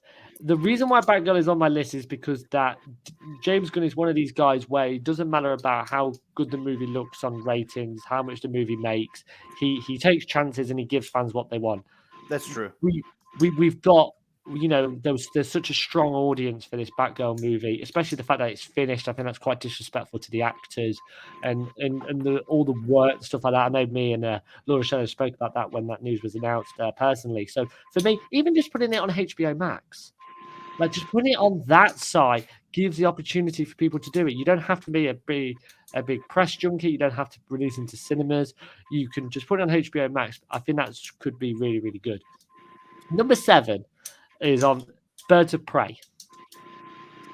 Birds of Prey were in the backdrop of Harley Quinn movie because we all were there for a Harley Quinn movie, but they teased that at the end of the first one that the Birds of Prey have assembled. Let's give them their own show, own movie. Again, I would be, not this down to either a show or probably a HBO Max movie, mainly because I think that trio, was actually really well casted, and I think you could go on some really interesting adventures with these 3 characters. They did one in the early 2000s, which weren't that bad. I've not watched it, but I heard it's not that bad. Probably you guys have got a bit more of an opinion on that. But for me, Birds of Prey, I definitely think could work, especially with we've already seen them. Next one, Green Arrow. I love Arrow. I love them seasons. I just think this character really leans itself to a movie. Whether you do an origin story or whether you put them involved with somebody, I'm not sure. But I just think that Arrow character's got credibility. He was your Batman, Superman of the Arrowverse, your Iron Man of the Arrowverse, where he was so everybody. He was the main guy. He was your face. Stephen Amell said about possibly doing a 9th season of the Arrow. So I think if you call him up, go, hey, not 9th season, but what about a movie? I think he'll be right on board with that. And I think he's a perfect casting. This one will interest you because again, this might be a show or it might be a movie, but Gotham PD. It has that whole world is so interesting, and I really hope it links to a really great novel called Gotham Central. That to me was so interesting. And there's a animated movie called Batman Year One where Jim Gordon is so good in that. Obviously, Jim Gordon's going to be the face of it, but really, really looking into that world, which has been so key in every Batman movie. They've had to have a Jim Gordon, and it is almost like a necessity to almost have the Gotham PD and Jim Gordon in this. So many good versions of Jim Gordon as well. I'd like to see a little bit of J.K. Simmons in it. Me too. There we go. So I think J.K. Simmons could really do really good in that. Next one, Bloodsport. I think Idris Elba could really, really, really carry a show. I think he was overshadowed a little bit by Peacemaker in sort of that. Well, but I do think he was so central to the Suicide Squad. Obviously, he survived, which helps. So I definitely think probably doing that after the Suicide Squad, you could really see some interesting adventures. He went on a bit of a journey, a character journey in that. I'd like to see that explored. Harley Quinn 2. We mentioned Margot Robbie. I think Margot Robbie's the perfect one to do that. Even though Lady Gaga will be good in Joker 2, I definitely think Margot Robbie's character is just fantastic in that and that interpretation. But really, really good. There's obviously really great signs about. I thought Birds of Prey was a really, really good movie. It was definitely up there for that year. Maybe because there wasn't a lot of movies coming out in 2020. But for me, Harley Quinn 2, I definitely think it'll be really, really good. Now these two are sort of linked with Superman. The first one, which is sort of a bit of a pick, which I know has already been announced, but Man of Steel 2. Get it done now. I think James Gunn, that's one of the movies where he really has to get out, because it's been 9 years, nearly 10 years from Man of Steel, which people put so high up there in the DCEU was probably the best DCEU movie. So let's get it done. Let's get it sorted. Have some really, really great casting. I would like to see a new villain in Man of Steel 2, bring in somebody else. I think James Gunn's the perfect one of that to introduce sort of a bit of a wacky, weird character. That'd be really, really good. So yeah, Man of Steel 2, I think really needs to happen now. Let's push it, and it will be part of the 10-year plan, obviously, but let's push it for as soon as possible. And then I wasn't a big fan of the movie. The best scene was at the end, but Black Adam versus Superman. It's their version of Civil War, where you've got two characters who, would you be on Black Adam's side or would you be on Superman's side? The same way we were sort of just as a fandom about who's Team Cap, who's Team Iron Man. Let's do it, because it's that quintessential good hero, bad hero. What do you want to do with it? I think Black Adam was as well. I definitely think could use Superman to really improve his performance. I think he was good. I think Dwayne Johnson was brilliant, but I do think there was a few issues with the movie. But for me, Black Adam versus Superman easily has got to be number one, mainly because the possibilities of them two colliding could be really, really big for the whole DC EU. So a few obscure picks in there, but a few that are probably a little bit usual. So yeah, they're my 10. Honestly, I mean, I have to agree. Agree. I have to say that those are pretty interesting choices, and I have to say, really interesting, and also some of them are really, really good. And all of them that you mentioned, I definitely agree with you. Like, I would really love to see them all in the DC universe. I'd like to ask a question to all of you. Out of the 10 here, which one do you think you would probably not like to see? Because I'm interested, because it's easy to go like Man of Steel 2, Black Adam versus Superman. Is there any ones where you're thinking, that can't really work? That's just a question to all of you. Honestly, I'm much more interested in seeing Black Adam versus Shazam. I know The Rock's really pushing Black Adam versus Superman, but honestly, I don't think they could do that without like really making sure that those characters are like lived in and established. Because rushing into something like that, like Batman versus Superman, we kind of see how messy it can be. So I'd much rather see the M and Shazam. But I would love Green Arrow is a great one to bring up. Green Arrow deserves so much more. And actually, when you brought up having kind of a more interesting villain for Man of Steel 2, first thought, Mr. Mixius Pitalik. It's just something different. I think that will work. Yeah. Lord of Shadows, what about you? Honestly, wait, you asked me which ones I don't want to see or I want to see. Yeah, which ones are you a little bit sort of? I'm not sure about that. What do you think? I mean, every single one of them. I mean, I would love to see everything you mentioned. Like, I would love to see Green Lantern Corps. I would love to see Green Arrow, Harley Quinn, Birds of Prey. Like, every single one, I would love to see. But I think the least of them that I wish to see is basically Harley Quinn, because I think she better works as a supporting character in the movies. I think personally it's unnecessary that she needs her own movie or a TV show. Like, I think, for example, if you decide to do for example, Gotham City Sirens, for example, then I can see Harley Quinn in it, with Poison Ivy and Catwoman. Like, she works better with other characters than on her own. So, yeah, no, I agree. So yeah, I think it's Harley Quinn. So probably my most anticipated out of your list is Green Lantern, because we've all been itching for a great adaptation and everything like that.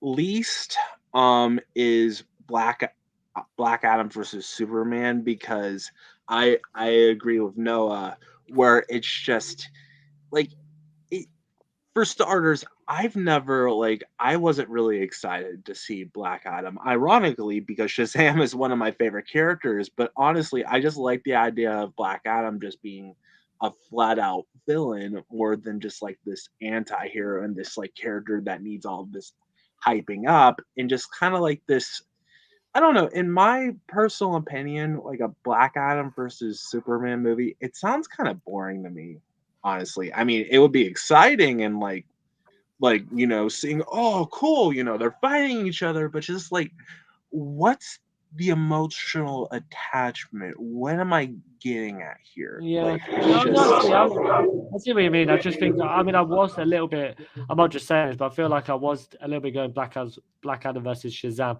I just think they're too different. I'm not sure whether the themes, could really work with that. So I think Superman, because they linked it together, I think got a lot of people. That was the best part of Black Adam, was that final scene to see Superman clearly having a disdain for Black Adam and working with Amanda Waller, which I think was interesting twist. I'm interested to see what they do with that. To me, I all thought you would go over Gotham PD, because I mean that was an obscure pick, mainly because I love Batman Year One. Like, if nobody's seen that, I think that's incredible. Like, to the fans as well. Like, if you've not seen that, please do check that out. So I think Gotham PD would have been, because I think that easily could have dropped down for a TV show. But Gotham sort of worked, but you still had to have your young Bruce Wayne, all the villains as youngsters. It didn't really focus on the Gotham PD.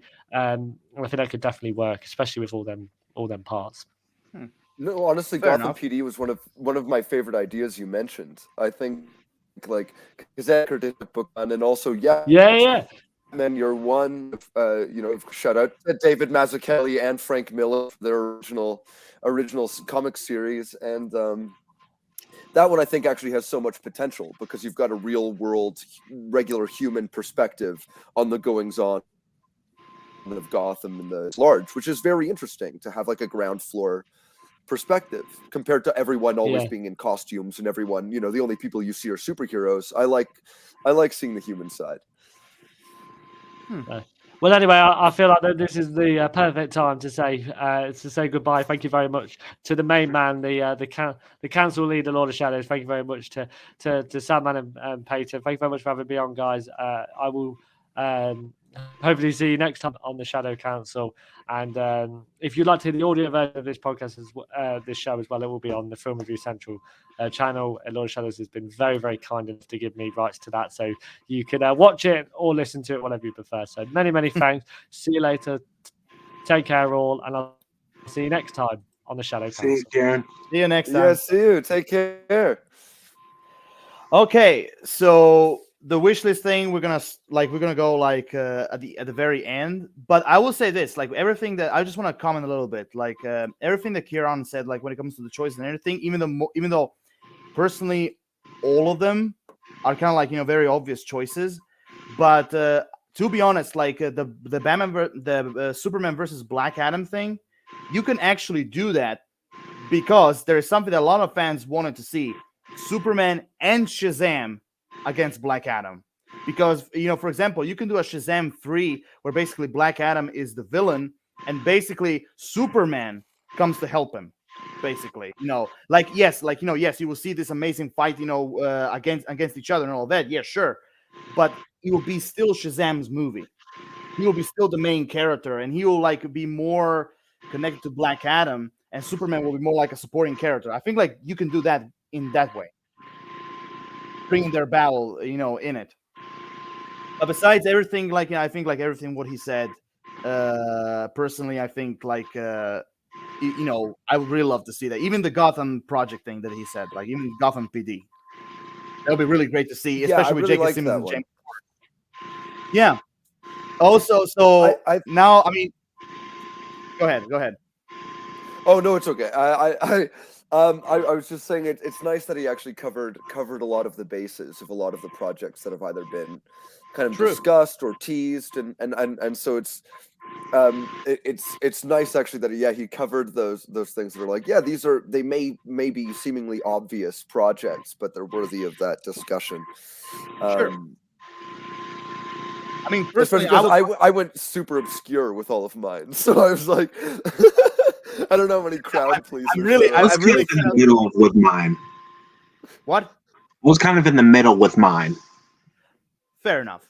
But I really cannot wait at the very end. I cannot wait to hear your wish list. Like, I really cannot wait to hear it.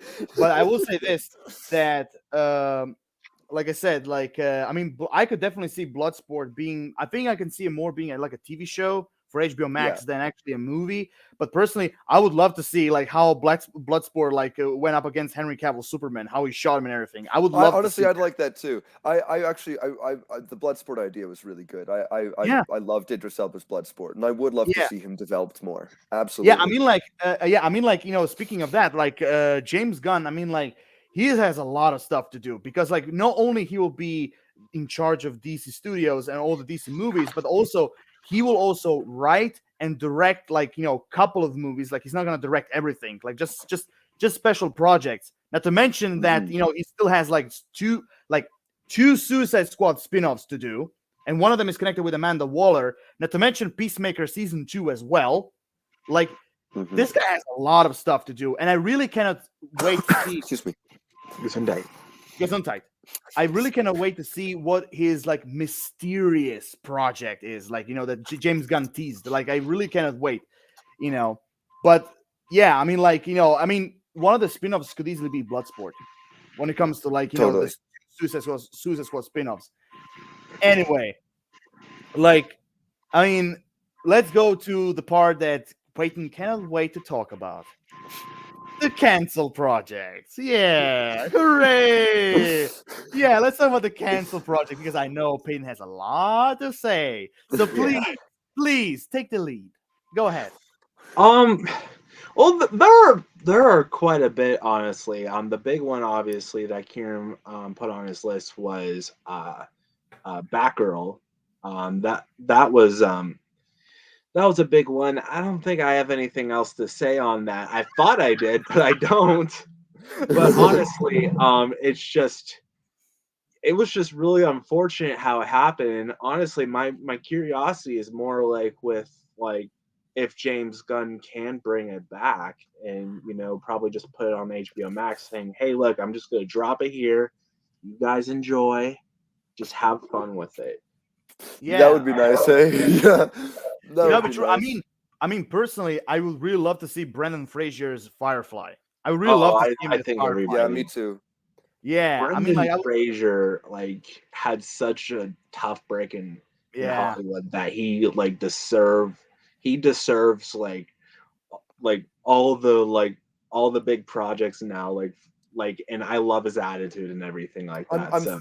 I'm thrilled he's getting a renaissance. The man deserves it more than like anything. Exactly. I mean, I think like the role that actually brought him officially back is actually Doom Patrol, when he was voicing Robot Man.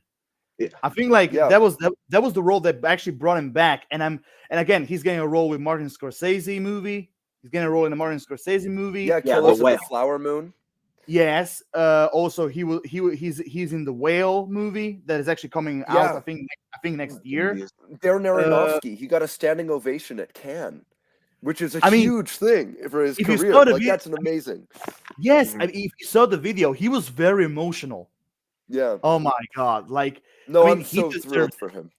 Yeah, he was in that Steven Soderbergh movie with Benicio del Toro and Don Cheadle as well, and he was brilliant in that. I'm so glad he's coming back. There's one canceled project that I'd love to talk about. I touched on it earlier with you guys. Coat Superman movie. I am very bummed that was at least seemingly canceled. Now that Henry Cavill's back, it seems like they're not really doing anything with it, which is a shame, because Ta-Nehisi Coates is a brilliant writer, one of the most I think he's a writer who's been able to capture the zeitgeist of our time in a way that not many people have been able to.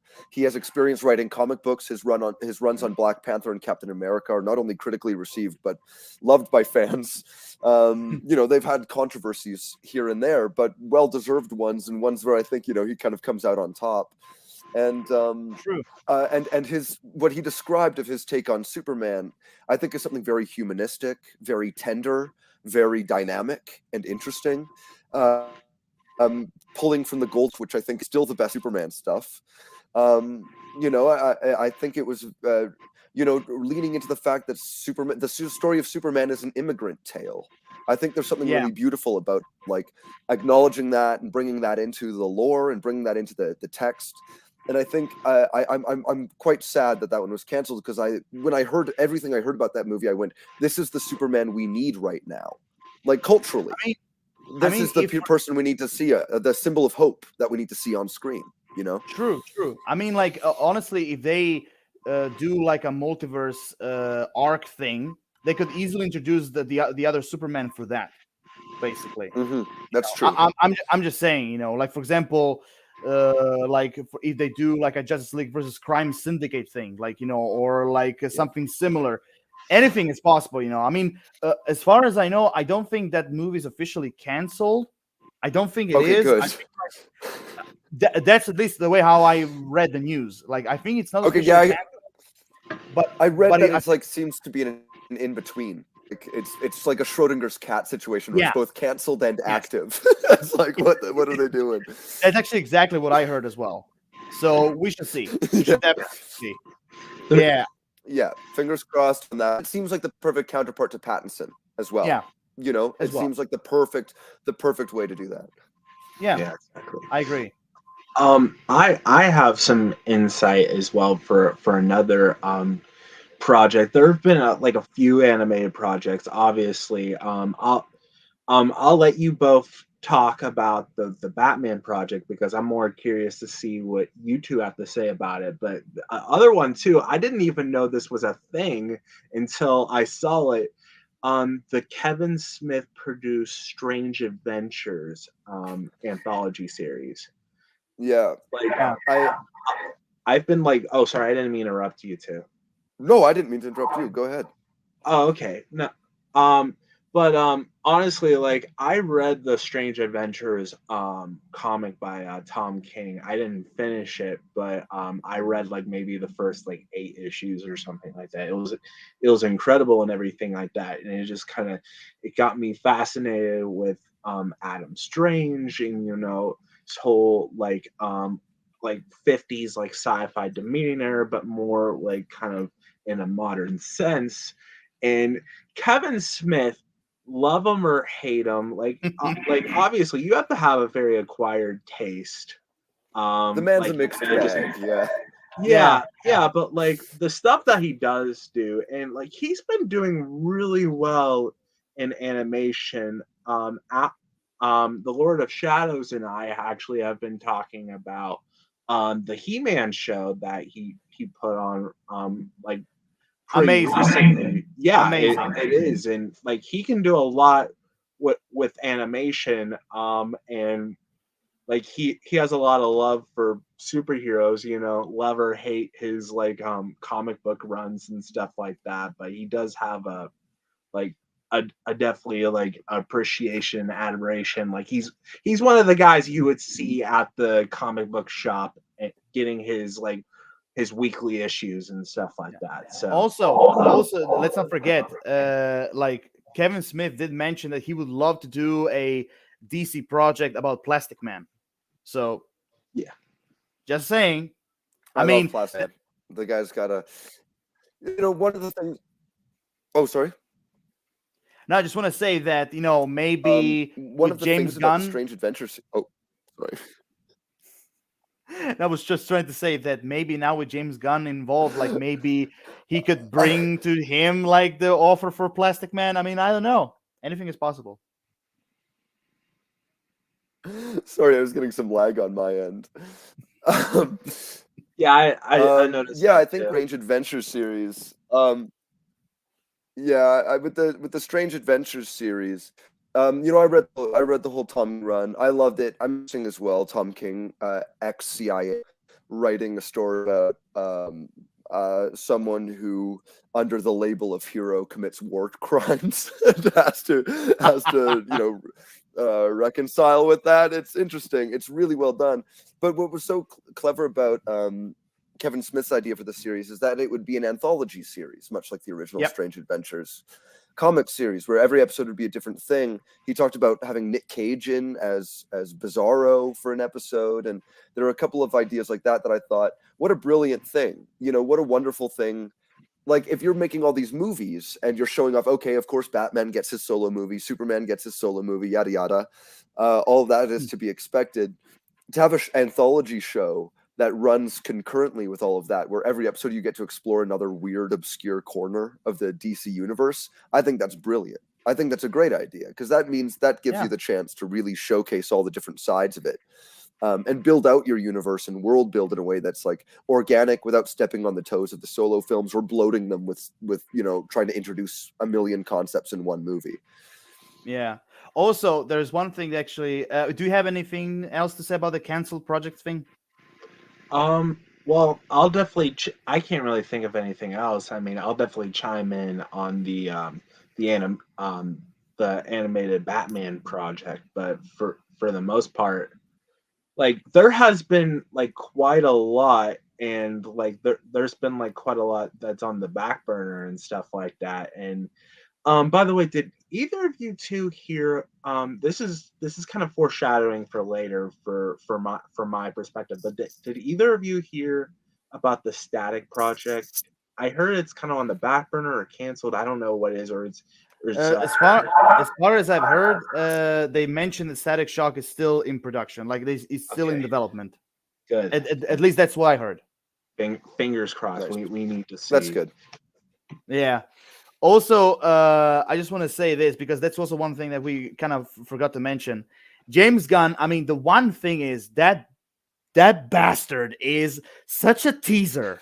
He's such a teaser. Like, he put on Twitter and on Mastodon as well. Like, he put on those social media platforms. He put the picture of Lobo, Mr. Terrific, Kingdom Come. Not to mention, happy birthday, Jonah Hex. Bullshit, man. Like, you're playing something with Jonah Hex. Don't bullshit me. I'm like this guy's such a bullshitter in a positive, as a compliment. I meant that. Yeah. As a compliment. He's such a bullshitter because, like, I mean, even though, like, some people are saying, oh, maybe he just posted them as pictures. I'm like, no. He's planning something. Even though for Kingdom Come, he did say, like, oh, maybe he did that. He did say that, like, put that picture because, maybe, like, he's trying to show you, like, how Peter Safran and James Gunn are, like, planning this 10-year-old plan. I'm like, maybe not. I don't know. I mean, for Kingdom Come, I have my own ideas. But so first, I want to ask you guys, like, what do you think about this, like, Lobo, Mrs. Terrific, and Jonah Hex teaser? I think that those are all characters that have long deserved to be mainstays in the DC universe, especially like on a major level. Mr. Terrific has been having quite a bit of a comeback in the comics. We just talked about Tom King's Strange Adventure series. He was a major player in that. I think like even like it might be the new Matrix out. I think have got a kind of energy to him into this like highly intelligent sort of mysterious figure. I think like all of those characters I'm really excited to see. Gunn is totally teasing us. I mean that's the whole bit. But yeah, I'm sure like I don't think there are announcements. No. I don't think there are just teasers. That like these. Yeah, exactly. But I'm interested to see how those characters end up becoming a part of Gunn's larger world. I'm really curious to see because those are great, interesting characters from far reaches, different corners. Yep. It really pulls things together in a unique way. I'm excited. You, PP New? I don't have much of like a deep like kind of understanding of like Lobo, Mr. Terrific. I mean, I know Mr. Terrific from Strange Adventures, nor Jonah Hex. I mean, I definitely know of these characters, but like I definitely need to do my research now. The thing is with me and like DC, like I probably should have said this before, is that like I'm starting to get more of like a deeper understanding of like the universe, and I definitely need to get more into like the obscure parts of it. But like whatever James has like in mind, and I always like I don't know much about these characters, but I'm definitely like curious to see like how they play in. I'm just like I'm pretty excited, and hopefully like James has more like hints and of like storylines and other characters and stuff like that can play into this universe. Yeah, I totally agree. Totally agree. Like he's definitely has some plans for these characters, like definitely. But the one thing I'm also interested is the Kingdom Come, which personally for me is one of the greatest DC stories ever written. I really loved Kingdom Come, and I mean I mean personally I haven't read the comic book like this. Well, actually this limited miniseries I haven't read it like for years, but I mean, James Gunn definitely is not planning to like do 100% like comic accurate like story. There will be some changes, but I'm really curious to see if he's actually if he actually wants to do like a Kingdom Come version in the DC universe. I'm really curious to see what is he gonna do, like because now if I remember correctly from the story, it involves a lot. It involves basically old generation versus young generation of superheroes, if I remember correctly, and also involve. I think like the main villain was it was Gog's avatar, Magog.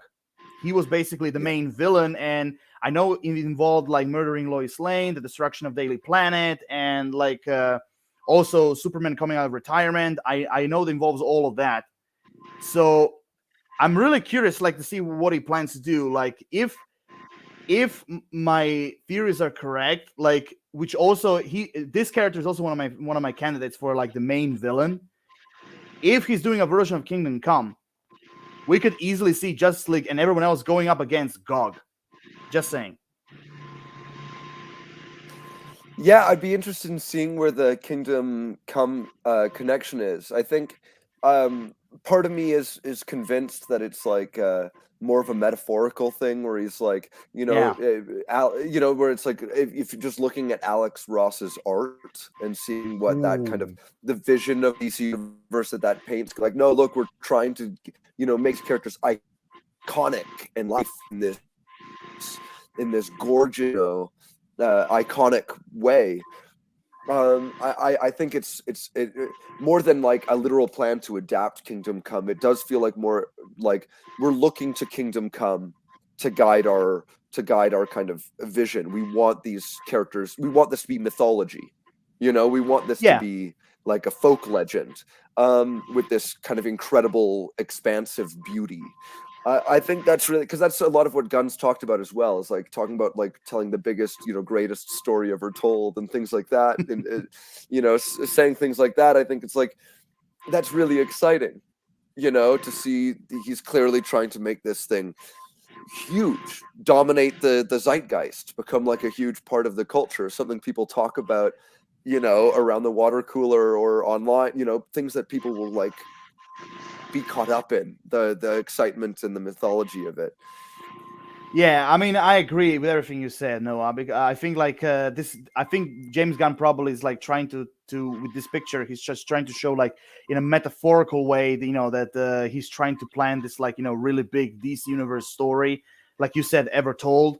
I think like this could be like just simply metaphorical, then just simply like teasing. Oh, I'm gonna do like a Kingdom Come version story, like I'm teasing that. I think like it's gonna be more metaphorical than just simply actually like doing a Kingdom Come storyline. Although honestly, I'd love to see that.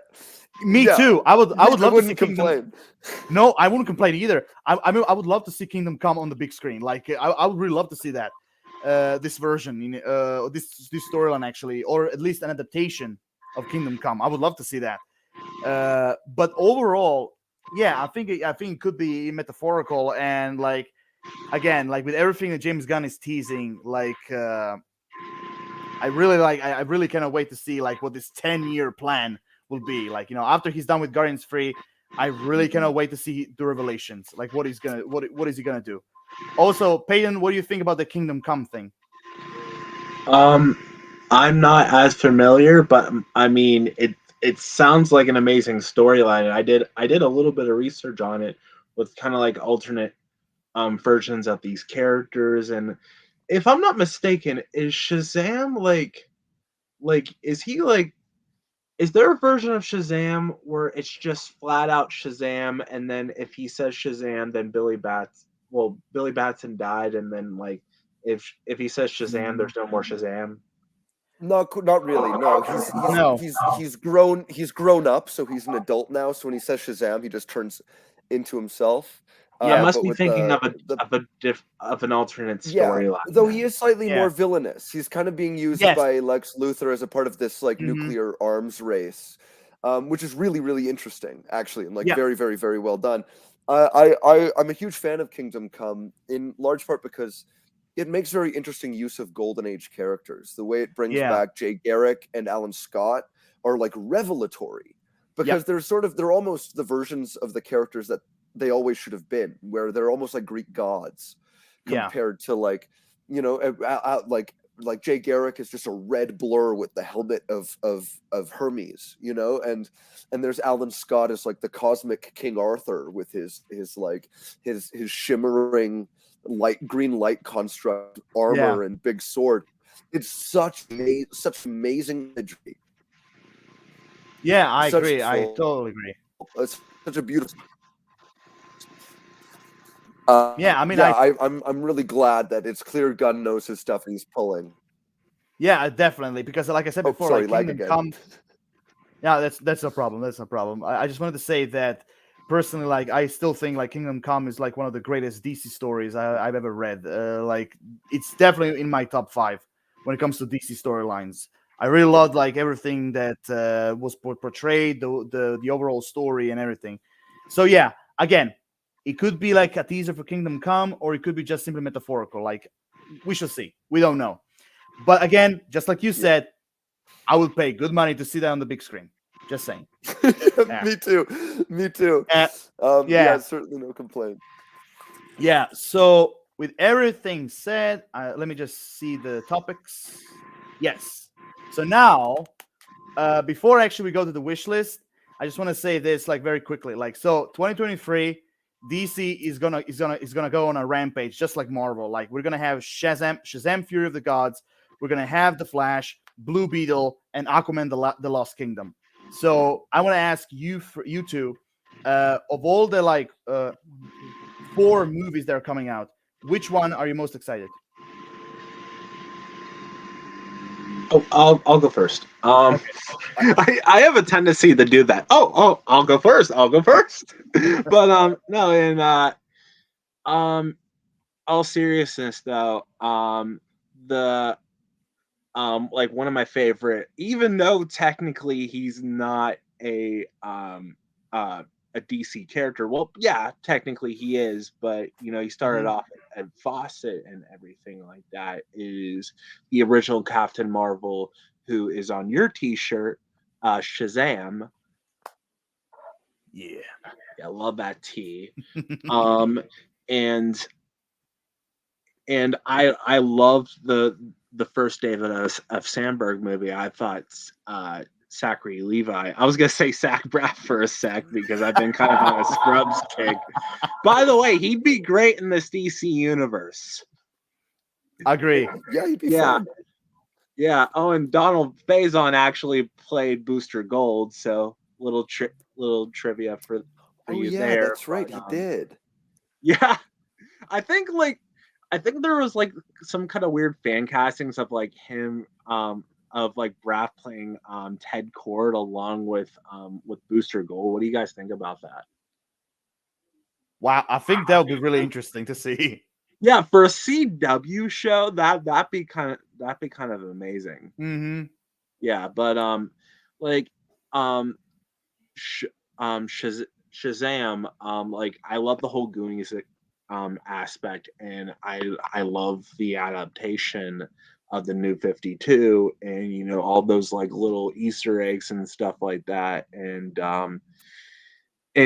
like I really wish Dr. Savannah was kind of like the Silver Age, like villain, like kind of scrawny and everything like that, and with like the big bottle cap glasses. Like I really wanted to see that, but oh well, you get what you get. But anyways, yeah, I really like that. And then I am also really excited to see, and honestly, I'm not a big fan of like kind of going with the crowd on certain fan casts and stuff like that. But this Sholo, and I apologize if I mispronounce your name, but Shola Maraduela, I think.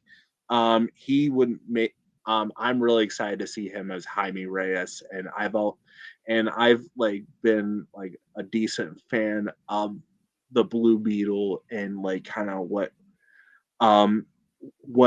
that version of the character kind of brings. I love the idea of like the Scarab like kind of having this like artificial intelligence and his relationship. And honestly, the Scarab is kind of like a leech in this way, and it's kind of sad to think about it, but it makes for like pure entertainment, and I'm excited to see where it goes from there. So the movie you're excited for is?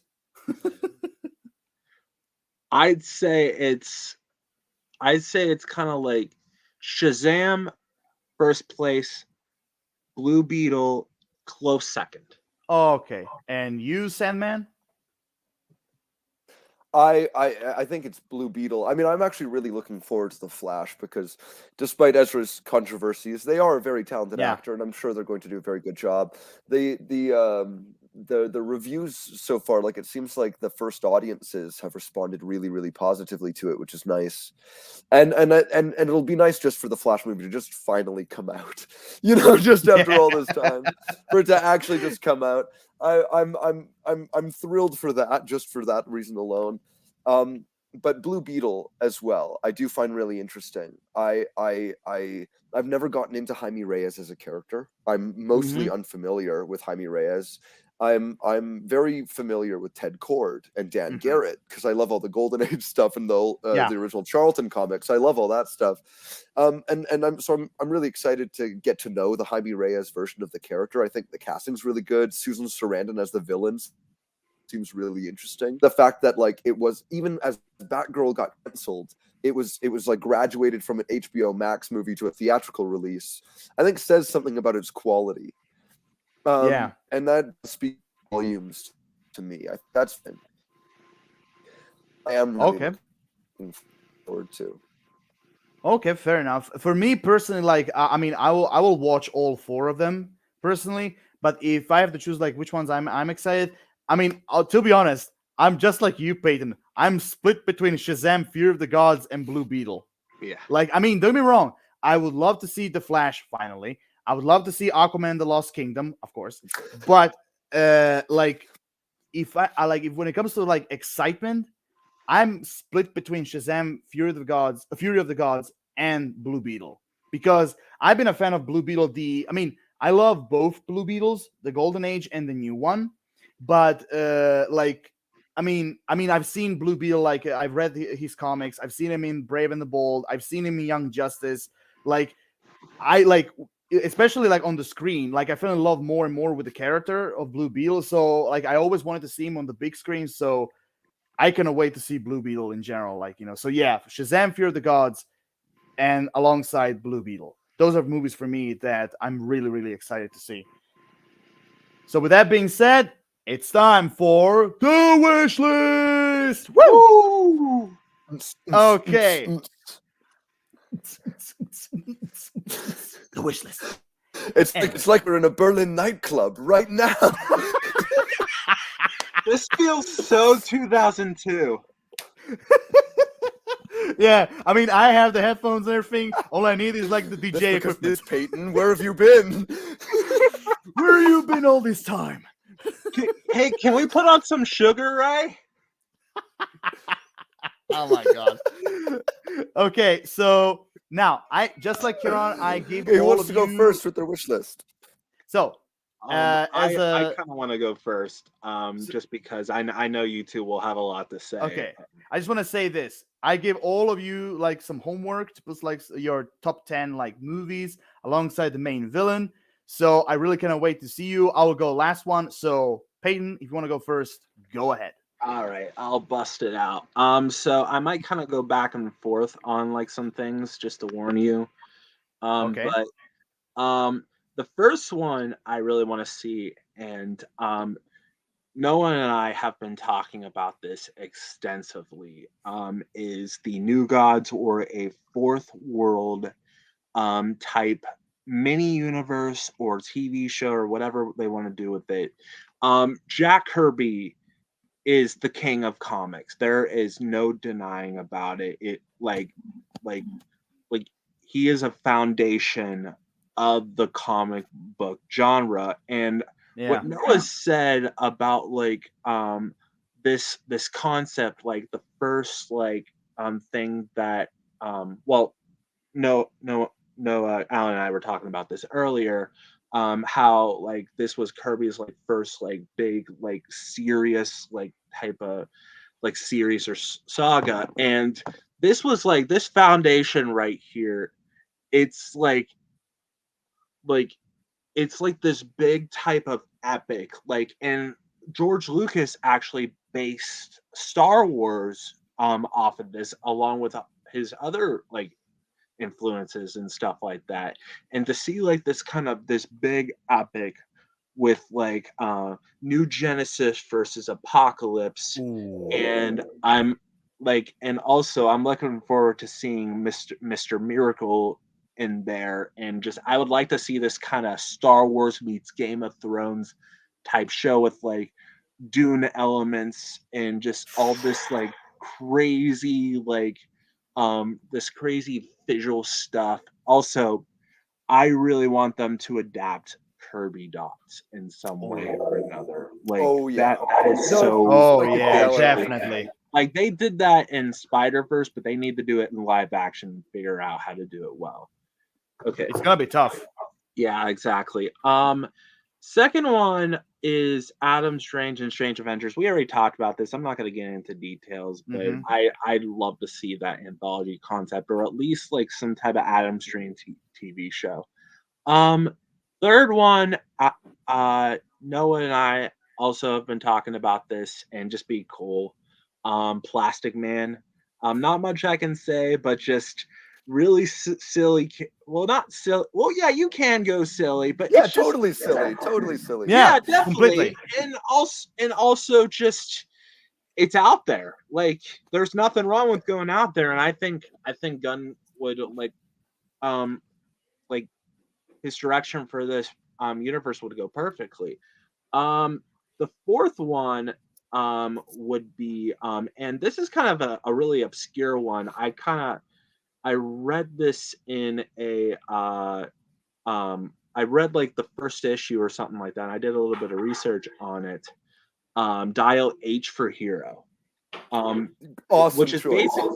Yeah, exactly. It's basically Ben 10 but with superheroes, but it came out before Ben 10. I don't know if Man of Action based it off of this, but if they did, and they have and Man of Action, who made Ben 10 and Generator X and stuff, Rex and stuff like that. They have a lot of like inspiration based off of like comic books, and particularly like they even like made the middle name of Ben 10 Benjamin Kirby Tennyson. So you can tell there was a lot of love there, but like honestly, this whole but I love the idea, and I even had like an intro in mind for like some type of like kind of like this 70s throwback, like Dial H for Hero, like this monologue of like kind of explaining the whole thing, and just I was pretty excited for that. Number 6 is Challengers of the Unknown. Also, I'm having a lot of Kirby influences today, so yeah, I love it. Honestly, I'm a big fan, so like I definitely want them to go weird, and like and this was kind of the basis for Fantastic Four too. So but more like exploration based than anything. But I would love for them just to go weird and zany and just go completely in the cosmos. Okay, and then my next one is the Milestone universe. I talked briefly about Static, and they're still planning on doing that, and I'm definitely excited for Static, and that's one of my hopes for this. But honestly, I would love to have the Dakota-verse like within this DC universe, and I don't do either of you know like kind of the other creators of it? I can't think of their names other than the late McDuffie, rest in peace. Yeah, rest in peace. I can't remember off the top of my head, which I feel really bad about. Yeah, no, they were staples for this, but like honestly, like having like characters like the Blood Syndicate, Icon, and Rocket. Who else? Hardwire. I don't know, but trying to think about it. And then okay, so wait one sec. Let me read this. Okay. And then my one after that, and I think both of you would love this, and I'll catch Noah up on this later. Batmite. Oh my god! I'd love to see a fourth wall breaking Batmite project that's just kind of a flat out like observation on superheroes in the DC.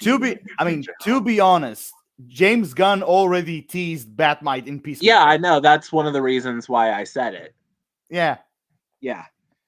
Okay. Oh, you missed it. I came back for Batmite. Perfect timing. Oh yeah, but yeah, like just an observation of the whole genre. Okay, and then oh, by the way, I'm kind of missing some villains. I just can't really think of anybody for the viewers at home. But like, if you two have any suggestions for villains for any of these projects, I'd love to hear it. But no problem. Well, actually, two of my projects, I actually put it on the same level for number 8 or whatever one I'm on. Is an obscure Batman villains project where we get like the most like D-list Batman villains like Polka Dot Man, Kite Man, whoever, and kind of have an somewhat anthology series about them just kind of doing their thing in Gotham. And then the Rogues. I'd love to see like a series about the Rogues, like just like the Flash can be there, but at the same time it would be cool just to see them kind of do their own thing, and the Flash would make cameos every once in a while. Can I say something? Yeah. I actually have an idea for like a TV series. It could work like animated or live action. It doesn't matter. But what about an anthology series? It's called Rogues Gallery. Oh, nice. Like each episode is like 45 minutes long, and basically tells an adventure of a supervillain. Like not simply from Batman, but like from Superman, Wonder Woman, Green Arrow, Green Lantern, Doom Patrol, every single villain they wish to use, and basically tells an anthology story. And basically they need to do something like that. I feel like they do. I've got a little framing device to add on to it. What if it's narrated by a gallery curator, and as he walks through like a literal gallery, and each painting depicts like a key moment in the story. Oh my god, that'd be great. Yeah, like a curator. Awesome.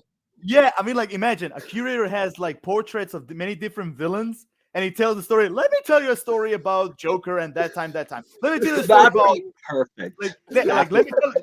Basically going around these portraits and saying, let me tell you a story about the Joker. Let me tell you a story about Twiddle Dee and Twiddle Tom. Let me tell you a story about the Eraser. Like let me tell you this and this. Oh my god, that would be And so cool. And it's like the Phantom Stranger or something. I know, That'd yes! be awesome. Yes. Oh my god, the Spectre or Phantom Stranger? Perfect.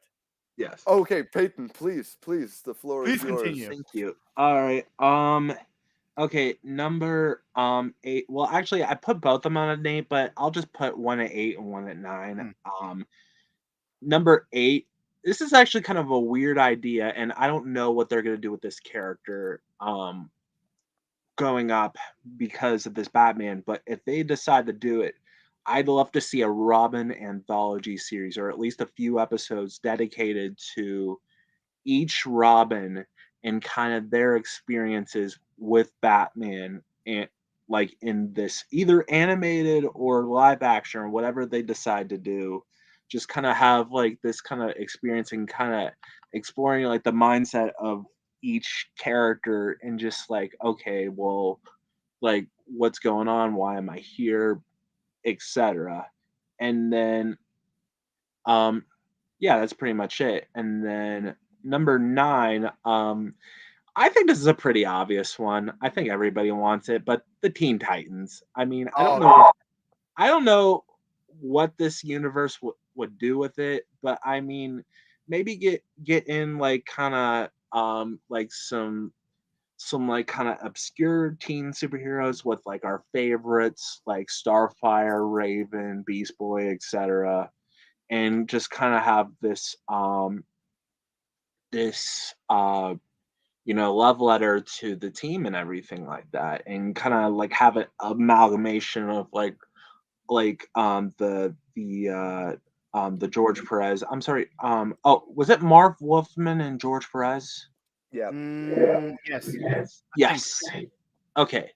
Their comics as well as the Teen Titans animated series, and even Teen Titans Go. I know it's like I know it's like so out out there like for kids and everything like that, but there's stuff to love about it. Like at least they're having fun. I mean, that's all you can really do, and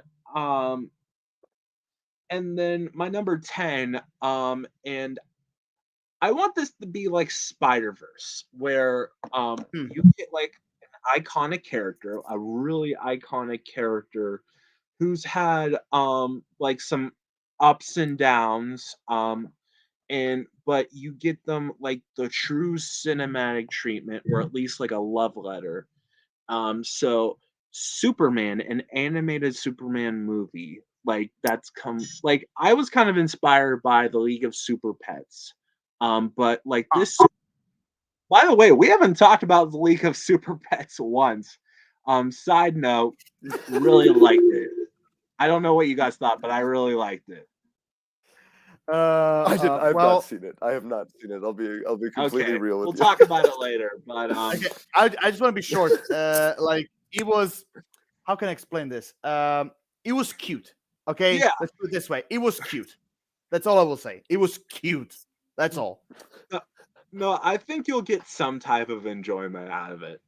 Yeah, but yeah, but getting back onto a Superman animated movie, which is kind of like Into the Spider-Verse, where it's like it's not exactly like fourth wall breaking and referential, but it deals with but it understands the legacy of Superman, gives this kind of timeless story about like a hero coming into their own, trying to figure out like how to be the hero with all this power, that this this great privilege, like in a world where like it's kind of feared upon, but like don't go that Zack Snyder route.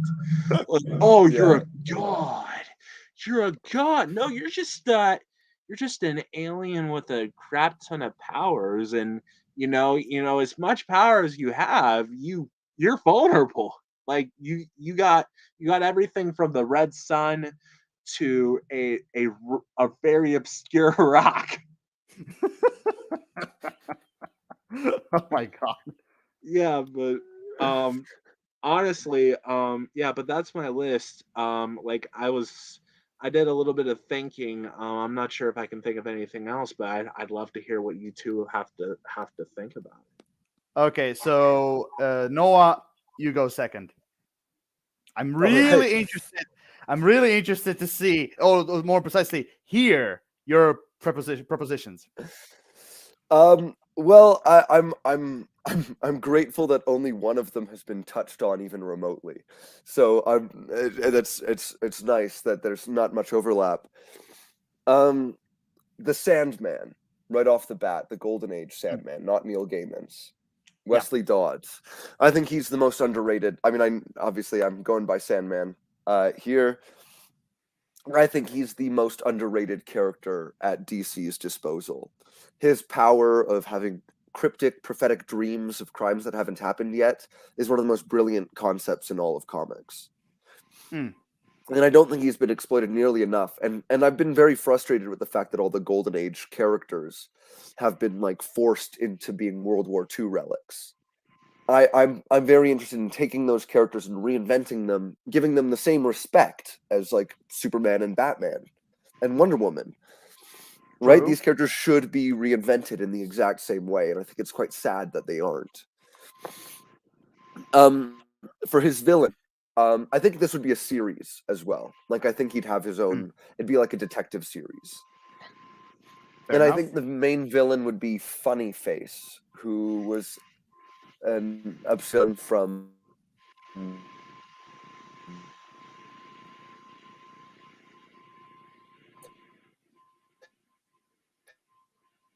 Lagging. Yep. Wait 1 sec. Yep. You there? Are you there?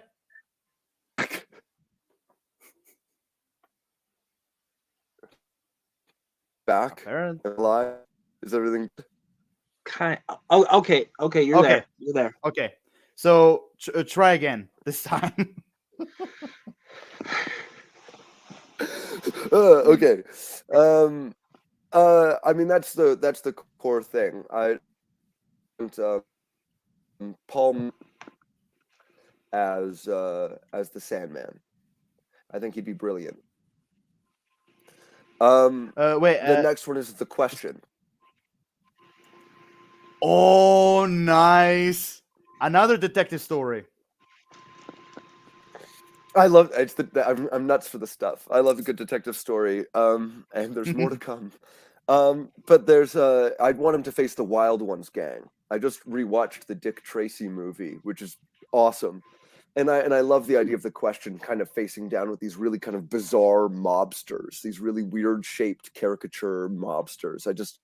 There's something about that, and as well as the like kind of surreal imagery of it, while also still kind of being in the realm of this grounded detective story. Then OMAC, One Man Army Corps, another great Jack Kirby idea. I'd love to go back to the original thing, have this like really bizarre, surreal kind of military parody. With this kind of extremist character at the center, and it'd be interesting if the conflict was with Intergang, Darkseid's Earth-based gang mob. I think that's pretty interesting. I'd love Sergeant Rock. Bruce Campbell just did a really good Sergeant Rock comic where he fought Nazi zombies. I loved that, and I think it would actually make like a really great film or TV show. And it would be a great way to show a different side and different time period of the DC universe. Maybe you can connect it to Per Degaton and show like here's an interesting story from World War II, you know, where there's freak science and weird Nazi experiments and all that kind of stuff. I think it's, you know, you could really get into the weird stuff there and tell like a really interesting war story. Because war comics are really underrated now as well. Like I'm anti-war, but they're interesting to explore. True. Which actually kind of leads me to my next point. I've got to do it. Prez and Brother Power the Geek. Wow. To go really obscure. That is really obscure. I mean, like 100 times obscure. There's no demand for it except for me, but I want it very badly. I think like telling this sort of surrealist American tale, you know, this kind of bizarre political story about counterculture and the mainstream and sort of changes in society and freaks and geeks and weirdos and all that. You know, I think you could do something really psychedelic, really fun, really interesting. That can comment on our own time. You could bring Uncle Sam in. You know, there's a lot of really interesting stuff that you can play with there, and I think it's like too good to pass up. I think it's one of those things that are like way too interesting. Then Shade the Changing Man. And instead of pulling from Ditko's run, it would be like the Peter Milligan stuff from the Vertigo era in the late 80s. So it would be really literary, really trippy. You know, lots of really out there ideas. The Mist would probably be the villain, the original Golden Age Mist, who has these really bizarre that I into kind of psychedelic story. Animal Man. Pulling from Grant Morrison. The villain. Yeah, it would pull from Grant Morrison, but it would also it would kind of be its own story. The villain would be the mod gorilla boss. and Are then you serious? Yes, yes, I am 100%.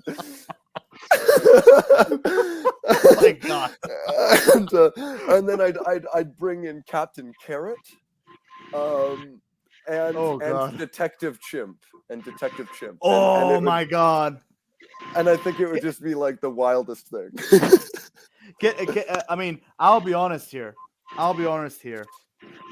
If oh my God, I wish the actor was alive. Like for Detective Chimp, oh my God, I would love if he was alive. Peter Falk as Detective Chimp. I would eat that up. Just so one perfect. more thing. Yeah, just one more thing. And he starts signing at you.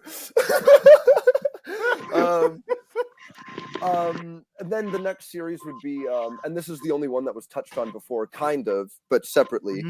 Green Lantern, Green Arrow. So it would specifically be the team up based on the Denny O'Neil run, where there wouldn't really be a specific villain. You know, I think each episode it'd be like a road trip story, where like maybe one is set out in, you know, like the American West, and then the modern American West, and then the next one could be in outer space. Who knows? You know, and so you can kind of meet a lot of interesting characters along the way. Have the characters' worldviews be challenged and see how their political ideologies bounce off of each other, which was all Denny O'Neil was about. And then you could have like, you know, Count Vertigo and people like that kind of pop up in interesting roles. Then an animated project, Commandy the Last Boy. Oh. But where it would actually be the apocalyptic end game of the DC universe. Yeah, you show this is the end of the whole thing, and you kind of spoil the whole like 10-year plan. But you go. Yeah. I did want to ask you something though. We were you two were talking about it, and I was like kind of overhearing, and I wanted to say something. Now the end game. What would it be? Would it be like Crisis on Infinite Earths, or what is your interpretation? I would say it would be left intentionally vague. I think the thing is that that the first guess would be like, you know, the audience could be like watching it and think, maybe is this like prehistoric times? Is this like a caveman boy? What is this? You know, and then bit by bit, like Planet of the Apes, you start to see the remnants of our society, and that way it's kind of left vague. It could be nuclear winter. It could be this, that, or the other thing. I think it's just got to leave that creative room, but also have that like tantalizing, fear-inducing suggestion of apocalyptic scale. And then the very last one would be a Zatanna series. Oh yes. I love Zatanna. She deserves the world. And like Zatanna is one of those characters that's so interesting as well. Her father Zatar was one of the first characters in the DC universe. And the whole magic thing is very interesting. You can introduce characters like Madame Xanadu. You can Dr. Fate. You can have all of these different connections there. You can bring in Pierce Brosnan, Dr. Fate from Black Adam, and there's all those wonderful connections. John Constantine, like you could do Etrigan the. You know, the amount that you could bring in there and you could use it to really organically set up a Justice League Dark project. Exactly. And also, you know, she could have an interesting relationship maybe with like Mr. Miracle, for example, because they both have their connections to magic. Robin with the circus. You know, there's lots of different interesting places to kind of find connections through Zatanna that I think is like very underrated. I think she can kind of function as like a wayfaring traveler, kind of going between sort of odd little corners of the DC universe that someone like Superman might not necessarily traverse. And maybe Felix Faust, I'd love to see as that's exactly what I was waiting for. Like, I bet he's gonna say Felix Faust as the villain. Yeah. Oh my god, is that all? That's those are my picks. Those are my. I just have to say, you like okay. Peyton went obscure, but you really went obscure. Like, I mean, really, like you really hit the underworld. Hell, you even went way deeper than Hades' underworld. I mean, seriously. Like... I'm glad. I'm glad you called me obscure, though. I've been kind of feeling mainstream lately, so. No, the Challenges of the Unknown was so good, Peyton. Like Challenges of the Unknown, you got so many really, really good, really choice, obscure picks in there that I really loved. And that's the thing, is like because we've talked about a lot of them, I was like, no, you know what? There's certain things I know I have to avoid putting on my list because like I figured like yeah, exactly. Yeah, I was like and I'm glad I did because like you've got like Alan said, you went deep down there and like I immensely respect that. Yeah. Thank you. Yeah, I mean, like, I honestly, don't get me wrong. I thought, like, of all the things you said, how deep you went, I honestly thought I was the only one who knew that deep. No, I'm a nutcase. I'm crazy. I haven't been spelunking that deep. No, I've been kept in a cage for 23 years, reading nothing but Golden Age comic books. So that's. I mean, that's the way to go. Yeah, that's the way. No, that's life, baby. That's everything else. Just comic books. But any favorites? Any standouts to you guys? Any favorites of the list? Okay, can I go first, please? Yeah. Oh yeah.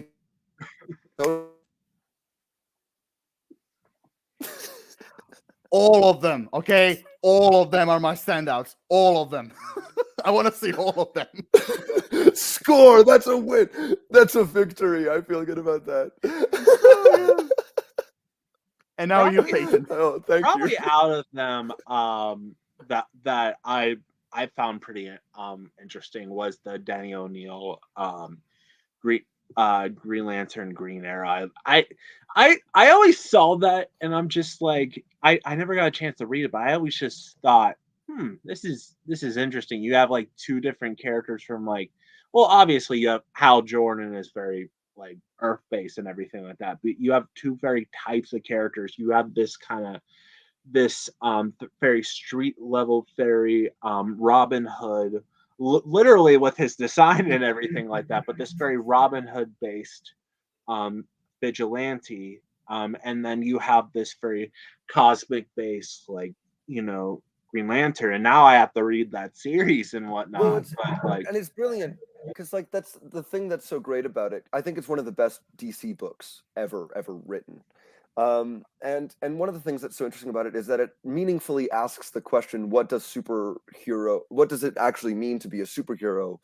And that is like, there's, you know, without getting too into the politics of it, it's about like, you know, when your job is to help people because, you know, maybe the government or the police aren't doing it, that, you know, you've got who have a relationship with that, and there's a political element to that. And Green Arrow is very vocally left wing, as Denny O'Neil writes him, and Green Lantern is middle of the road, semi-conservative, as Denny O'Neil writes him. And their conflict and what they learn from each other is very interesting.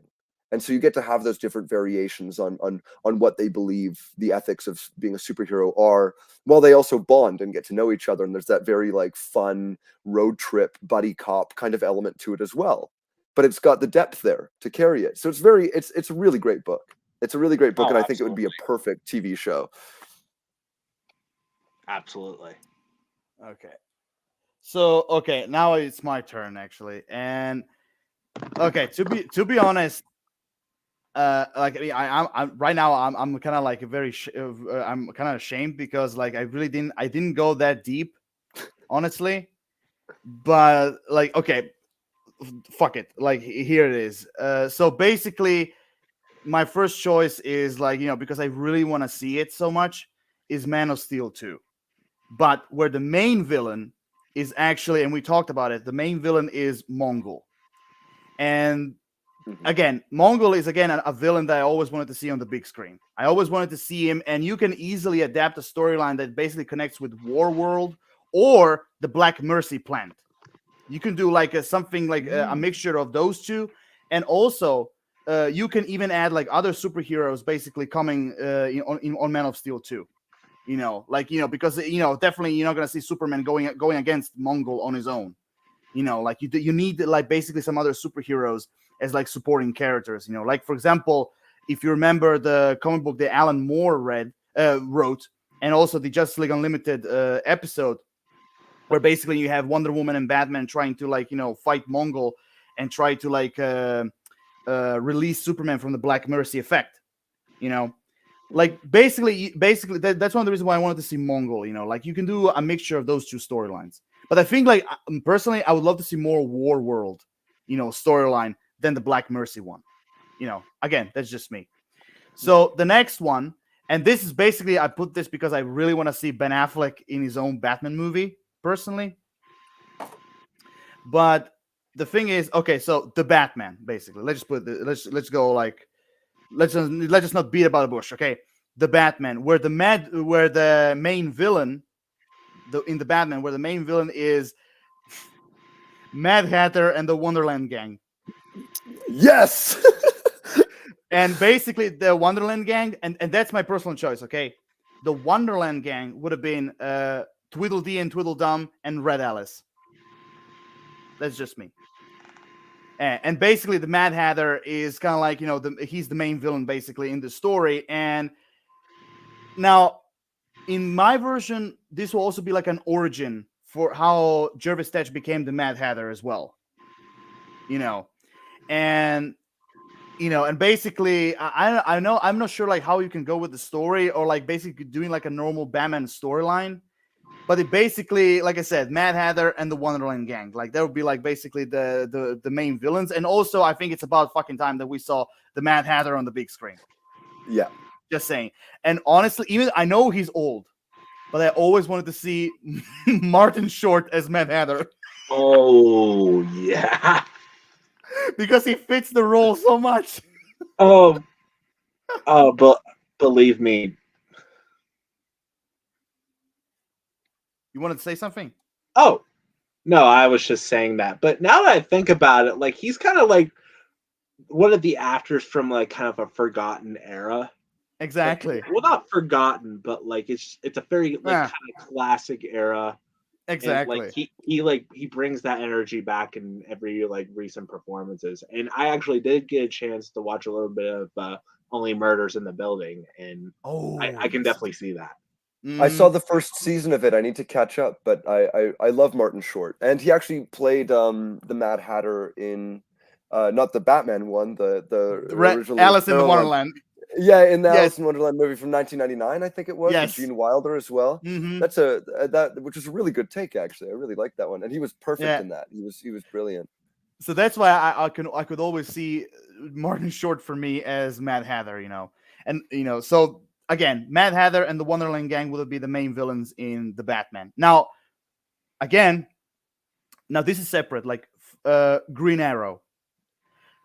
I always felt like it's about damn time we see Green Arrow in the DC universe, And also, I mean, like, he is one of the main members when it comes to Justice League, He's one of the main members. And for Green Arrow personally, now, in my story, I think like Green Arrow, I would have put him like as already an established superhero, where basically you see his backstory through flashbacks. Because just like for Bruce Wayne and, of course, the Crime Alley and Murder of Thomas and Martha Wayne, all that, we already seen that a couple of times, So, like, I think, like, you can do that through flashbacks, basically, And the main villain for Green Arrow, for me personally, Count Vertigo. Just saying. Count Vertigo. Then number 4 is Green Lantern. Now, my Green Lantern, Stewart. I would have chosen Stewart as the Green Lantern. Yes. Now, a lot of people would have put, Sinestro and the Sinestro Corp as the main villain. And I'm like, fuck that. I want to see Atrocitus and the Red Lanterns. Score. I want to see Atrocitus. Cool. Yeah. I mean, I'll be honest, I was actually between Atrocitus and the Red Lanterns or Necron as the Black Lanterns. I was between them, basically.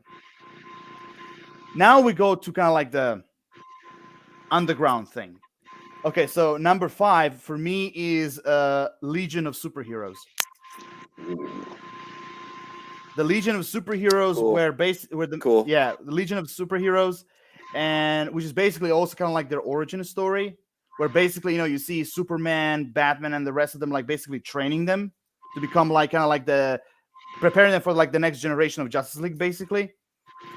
And the main villains, some people will say like it doesn't fit, but for me the main villains are the Fatal 5.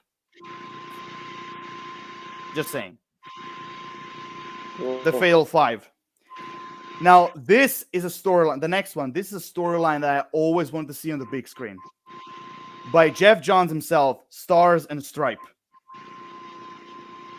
I wanted to see Stargirl in the DC universe. Cool. Yeah. I want to see Stars and Stripe where the main villain is one of my favorite DC villains of all time, Dragon King and his daughter, Shiv. I want to see them as the main villains. Then we go, of course, we talked about it, the JSA, the Justice Society of America. And, of course, you Sandman already know who I would choose as the main villain, Per Degaton. But in my version, it would have been a past, like Justice Society of America, where basically you have all the original members, like Hawkman, Dr. Fate, Dr. Midnight, Johnny Thunder, your favorite Sandman as well, of course. You had the original Mr. Terrific, and so on and so forth. Like, not so sure about Spectre. I know he was a member, but like, not so sure about him. But basically, like, it will be set, and of course, not forget to mention Jay Garrick, the Flash. Not to forget to mention him. And basically, the movie would be set in World War II, basically. And when it comes to Per Degaton being the main villain, also will connect with time travel as well. Now, some people say this is kind of like an unusual one, but this actually could work as a movie or as a TV show. Secret Six. I was literally thinking about that. Secret Six. Now, I don't know if... Yeah, I mean, I would love to see a villain-centric story. I want to see that. A villain where basically the main characters are a series or a movie where the villains are the main characters. And now for the main villain, I don't know if you will agree with me, Queen Bee. And I'm talking about the alien Queen Bee. Not the Young Justice version. What did you say? What did you say? No, I didn't hear you. I didn't hear you. Oh, I just awesome. Okay. I just said now. Okay, so number 9. Now this actually, like we already talked about this, but I would love to see a duo, like a movie about fire and ice, where basically, like like both of them like teaming up together, because I love them in Batman the Brave and the Bold. I love them in Justice League Unlimited, and I love that they're comic book series. And I honestly thought to put like Sonar as the main villain, like because he kind of like again going against them, it kind of fits for me personally. And number 10, it's a Golden Age team that I was really a big fan of ever since like I read their comic books alongside Justice League series. I want to see the 7 Soldiers of Victory. Yes. I want to see the 7 Soldiers of Victory, like like Crimson Avenger, Wing, Green Arrow, Speedy, like the Shining Knight, and of course his flying horse, the Vigilante, like Stripe, and of course Star Spangled Kid. Like I want to see 7 Soldiers of Victory. And now I don't know if you agree with the villain, but for me personally, I thought the villain should be like Blackbriar Thorn. Oh. Ooh. I mean, that's cool. I mean, you have a knight, you have a shining knight with a flying horse. So of course, you're gonna have to have like a magical villain to go up against. And also like basically those are like my 10 choices. Not as deep as you went, Noah, but like that's it. So for you two, what are like the standouts? I like 7 Soldiers of Victory right off the bat. Grant Morrison's 7 Soldiers series is one of the best books DC's ever published. And I love that set of characters. It's such an interesting set of characters to platform. And seeing them all play off of each other would just be really thrilling. And I think the opportunities for really unique storytelling are really, really powerful there, like really present there. So that's the one I'd definitely be the most excited for, I think. Also the JSA. I love the JSA. Of course. You, Peyton? I was curious about Secret Six. I know we had the Suicide Squad and the Suicide Squad, but I'm curious to see kind of like a different take on the villains, like more as like kind of not so much this kind of like this like necessary, this like this government sanctioned like project, but more like as like an actual team, like this more like kind of, wouldn't say militant, but they're definitely kind of they have more of a like a more combat focused and tactical focused like ideals and everything like that. Oh, well, thank you very much. I mean, like again, I said like I didn't went that deep, just like I did, but basically, I mean, I was being a little bit generic, basically. Like I went like a little bit like deep, but also in the same time, I wanted to see something that almost everyone wanted to see, even me as well, But honestly, I'll be honest with you guys, like. One of the reasons why I also chose Mad Hatter and the Wonderland Gang for the Batman is because I want to see Batman. I mean, again, I will always be a nerd when it comes to the Joker. Of course, I love the Joker, but I would love to see Batman going up against like other like different like members of his rogues gallery, like, especially the ones they're like really, really shadowy. More precisely, like they're not well known.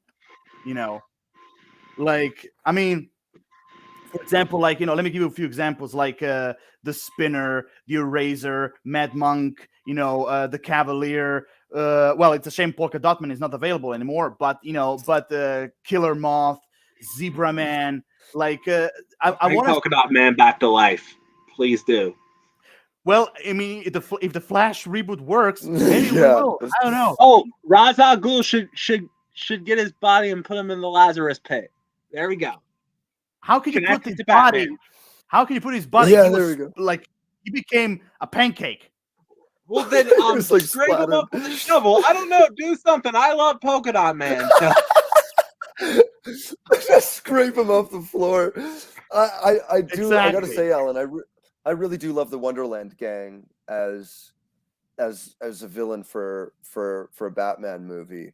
I'd love to see them in the sequel to Pattinson as well. I know you specifically brought them up in regards to Affleck, but I'd really love to see more of the Wonderland gang for sure.